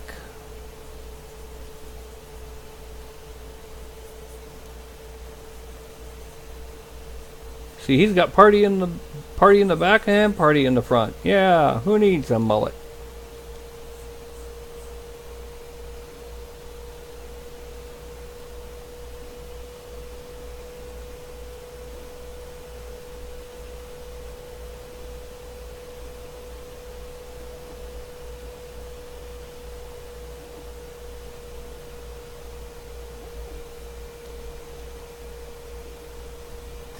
Now, the next thing that we're going to do is we're going to make sure that it fits over his tunic. His beard could theoretically get lost in his tunic, but it's only happened in theory so far. We're going to subdivide it a couple times.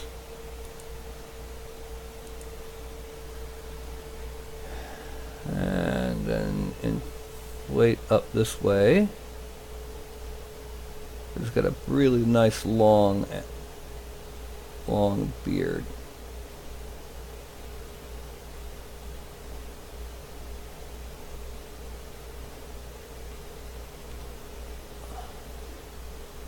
And then I'm going to use move, topological, make it big,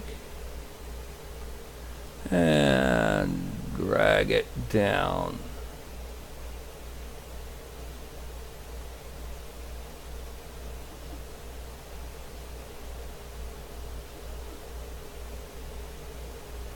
Okay.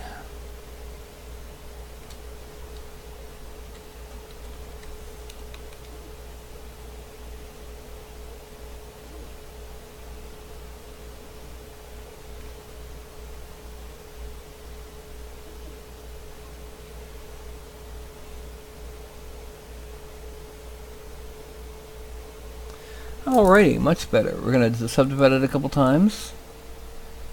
Delete lower, and we're going to dynamesh it at 256. Then we're going to subdivide it until it's there, 175. Frame, delete lower. Everything we do from here on out is going to be with the slash tool, on the hair that is. We'll shrink it, and we're going to draw on our locks. One of the things we're going to do is we're going to go ahead and kind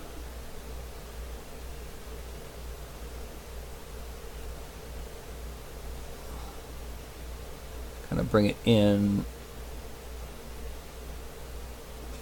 Oh, no. Come a bit longer here. And come in.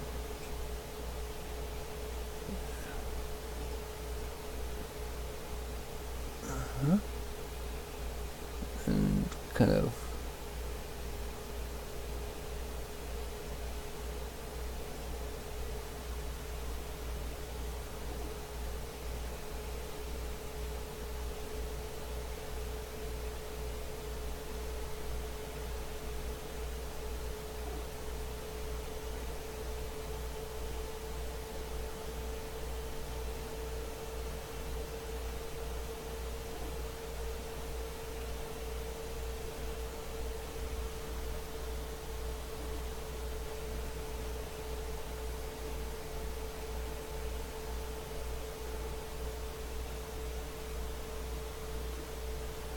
Okay, and then there we go.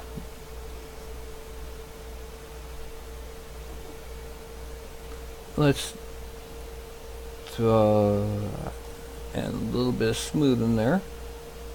And we're going to go ahead and basically just kind of bring it forward. And so we can kind of bring it forward. And then from here on out, let's see, let's get some under strikes in the hair.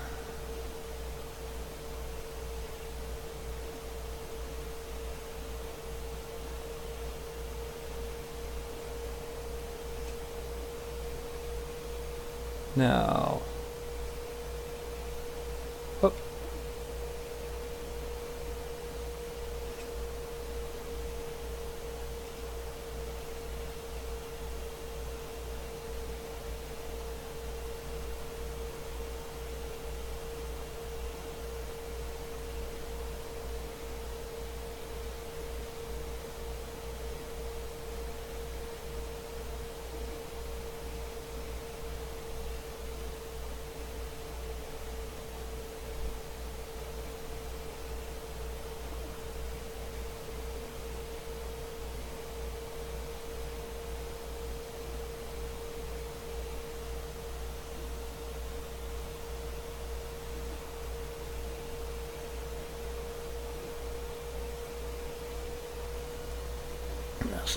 Some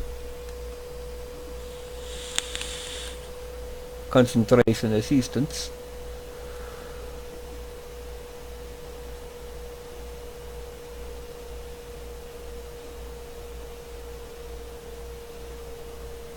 And from here down there.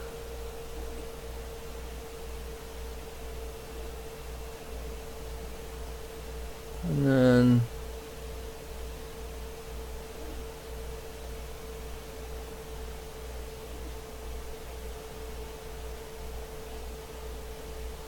there. Now we add 9. And we're going to basically just draw in some rough hairs. We have to go back to that mustache. Yeah, add in some Sharpie bits. Okay.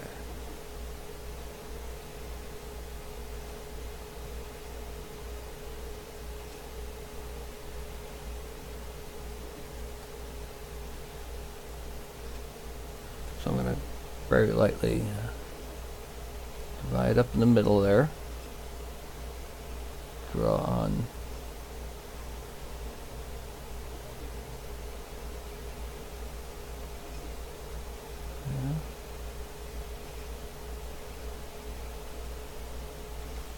Yeah, there we go. This looks better.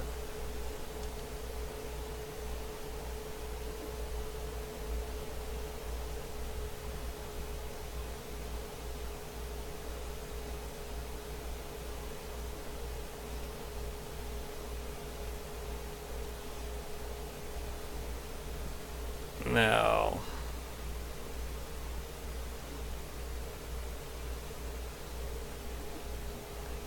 come around this way, and we're following the lock of hair because we want to. And we go round, round, and then some negative to give it a kind of a dig in.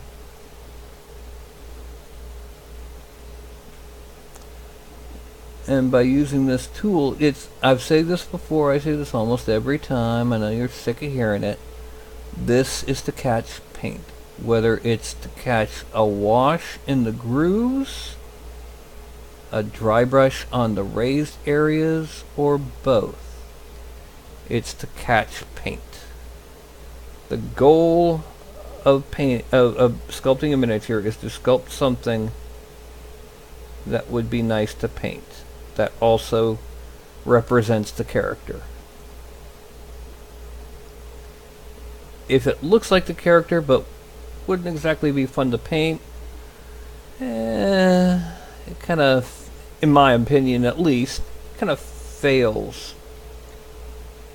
It succeeds on one respect, but if it's, if it wouldn't do well painting, then it's only ever going to be a little plastic miniature. It'll never be a, Grogar the Mighty or whatever.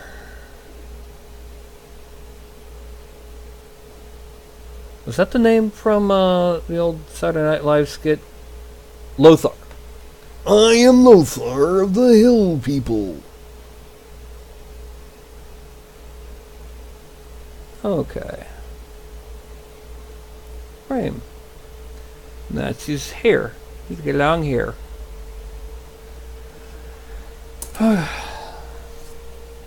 Poke my head back into chat. Oh, look at that. Nobody's in here with me.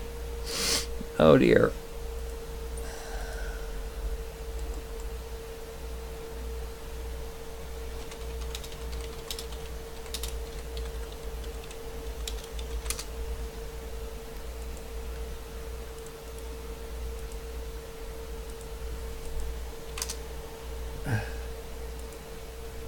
So, what we have so far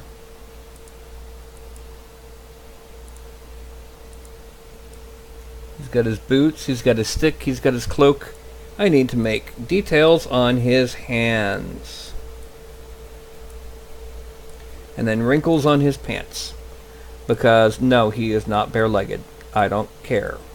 No, he's not bare-legged.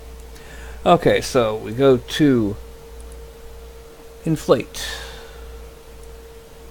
And shrink down till it's about the size of the fingers.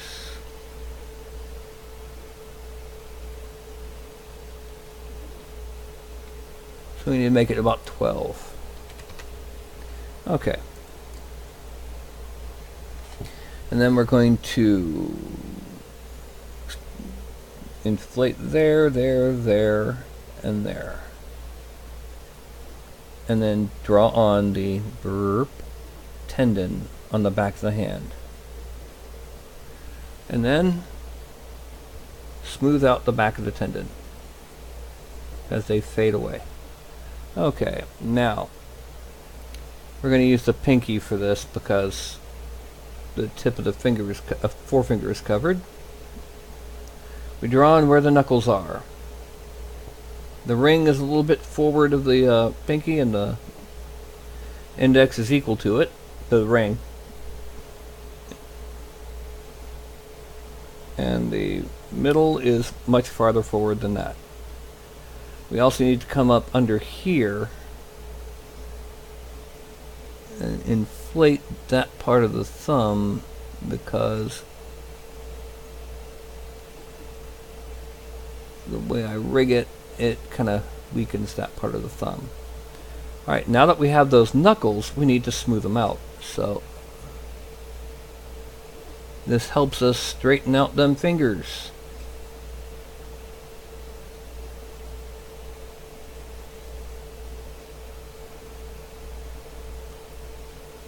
Alrighty.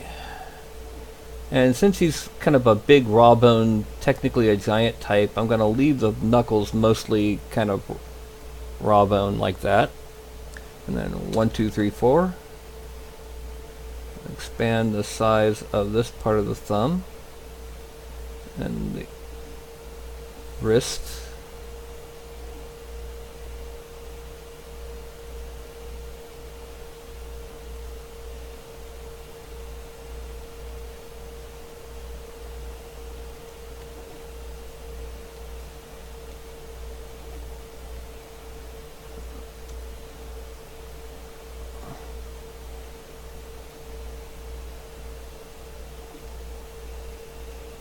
There we go. And that's most of that hand. Now we have the hand that's waving. I'm going to zoom in. I'm going to inflate the palm and this part and then smooth that out quite a bit. Actually, no. We're going to deflate, because this is a kind of a chubby hand. Then smooth it out.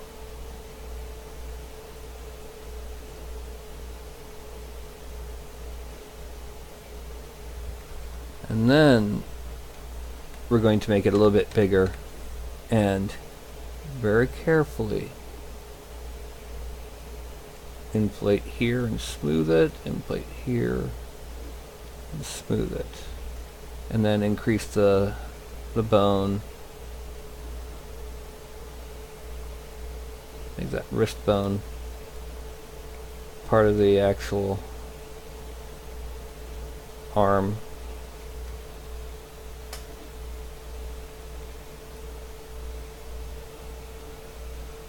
Now we're going to go ahead, that's right, 1, 2, 3, 4. I'm going to draw on 1, 2, the little tendons. Not everyone has these, but a lot of people do, enough for it to show up in comic books. Yeah. Now, we need to go to draw size of 12 and start drawing on the knuckles on the back of the hands.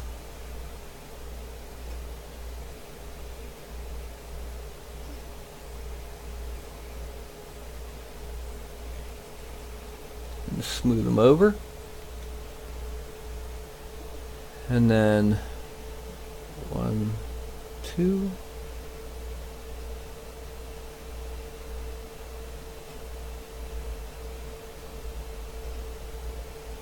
we're going to just kind of run a quick blend over them.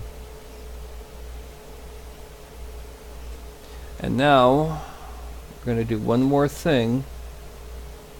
We're going to slash the fingers, and it's not as bad as it sounds, trust me. We're just going to come in and we're going to re-emphasize the line on the outside of the fingers.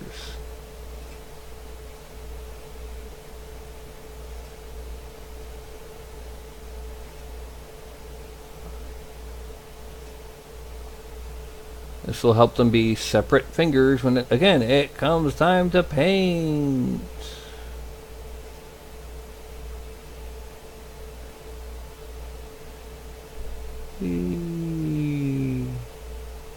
And we really have to go back over here and do that to this hand too.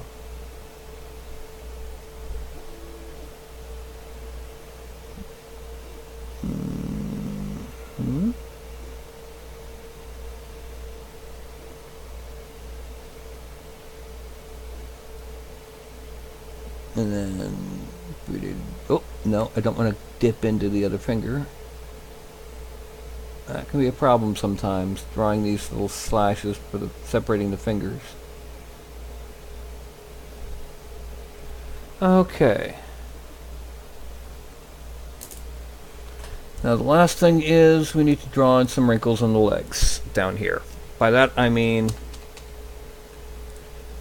pants wrinkles. So it's going to come down. Oh, I want expand. Down, over.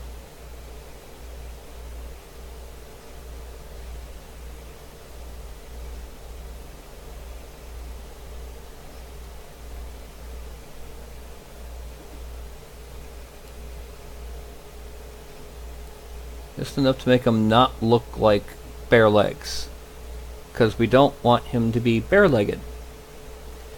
For one, bears have really short legs. And then we come in and draw on, draw on the bottoms of the wrinkles.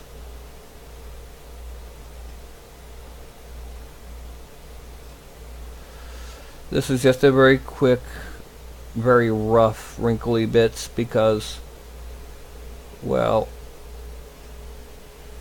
they don't have a full set. And then we're going to go sub, oh no, 15, and draw, oh, that's way too strong. Draw under the wrinkles. Again, this is just to sharpen them and help emphasize that they are in fact wrinkles of cloth and not wrinkles of flesh.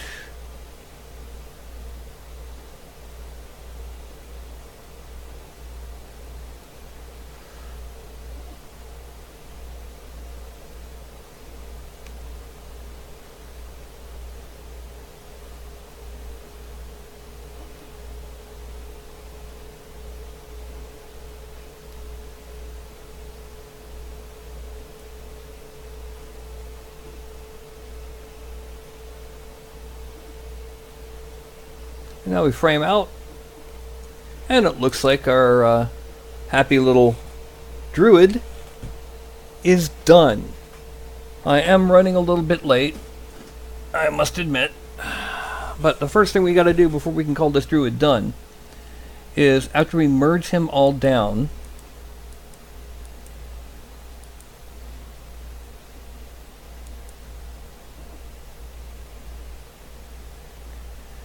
is we have to append another polymesh and import the base.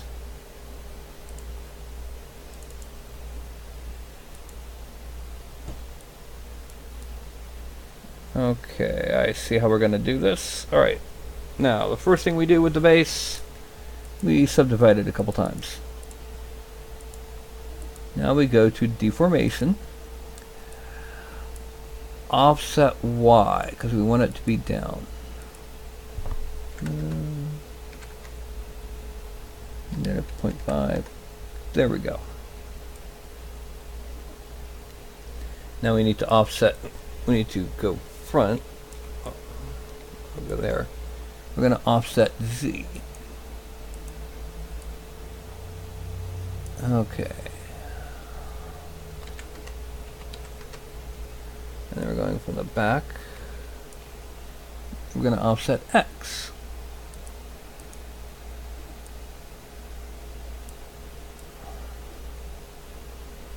And that should be enough. Frame.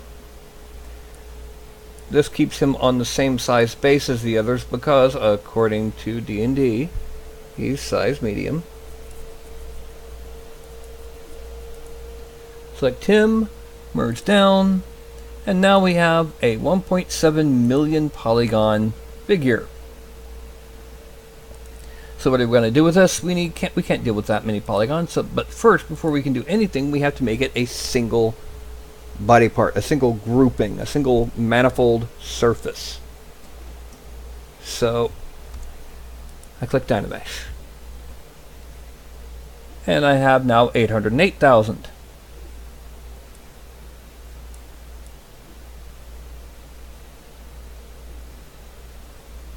Yes, the hair coming over the belt is deliberate. Now there are a couple areas here I'm going to need to polish just a little bit. Right here.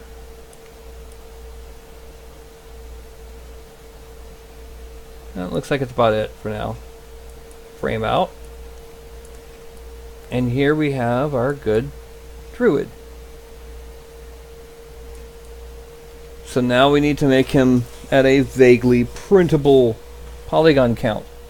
For that, we open up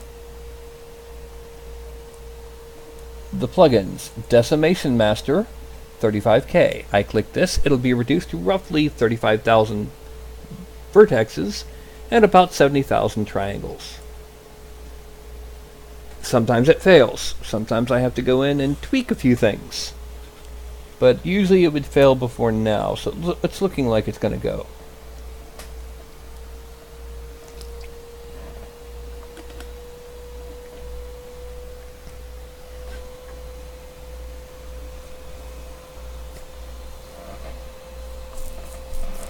And we have 70,004 triangles. That's good enough. We're going to export this. And I'm going to save it in my broadcast miniatures area as Firbolg Druid figure. Save. Now, just to show you guys what it really looks like, I'm going to go ahead and I'm going to drop back to Daz Studio. I'm going to import, let's say, the Grumpy Ranger. Drop to the floor, X-translate over a bit. And let's zoom out on him. This is my last bearded character, the Grumpy Ranger. And now we're going to File, Import, Firbolg Druid. Except, I'm going to X-translate him a little. He is considerably larger. He's about 8 feet tall compared to the average figure 6. And he's got his sticky thing, which most people would call a log. And thus is our Firbolg Druid. So is there anyone still left in the chat? It doesn't look like it. So I'm going to go ahead and preemptively thank you all for watching. I'm going to go ahead and, if you're watching this on YouTube, like, subscribe, the usual bell, whatever else they may, the hoops they may make you have to do. But I'm going to hold my hand up here. And, excuse me, as I do so, I'm going to do a hand count from 5 to 1. When I get to 1, I'm going to go ahead and log out. And that'll be it for tonight, and I will see you on Tuesday. So, that'll be 5, a 4, a 3, a 2, 1.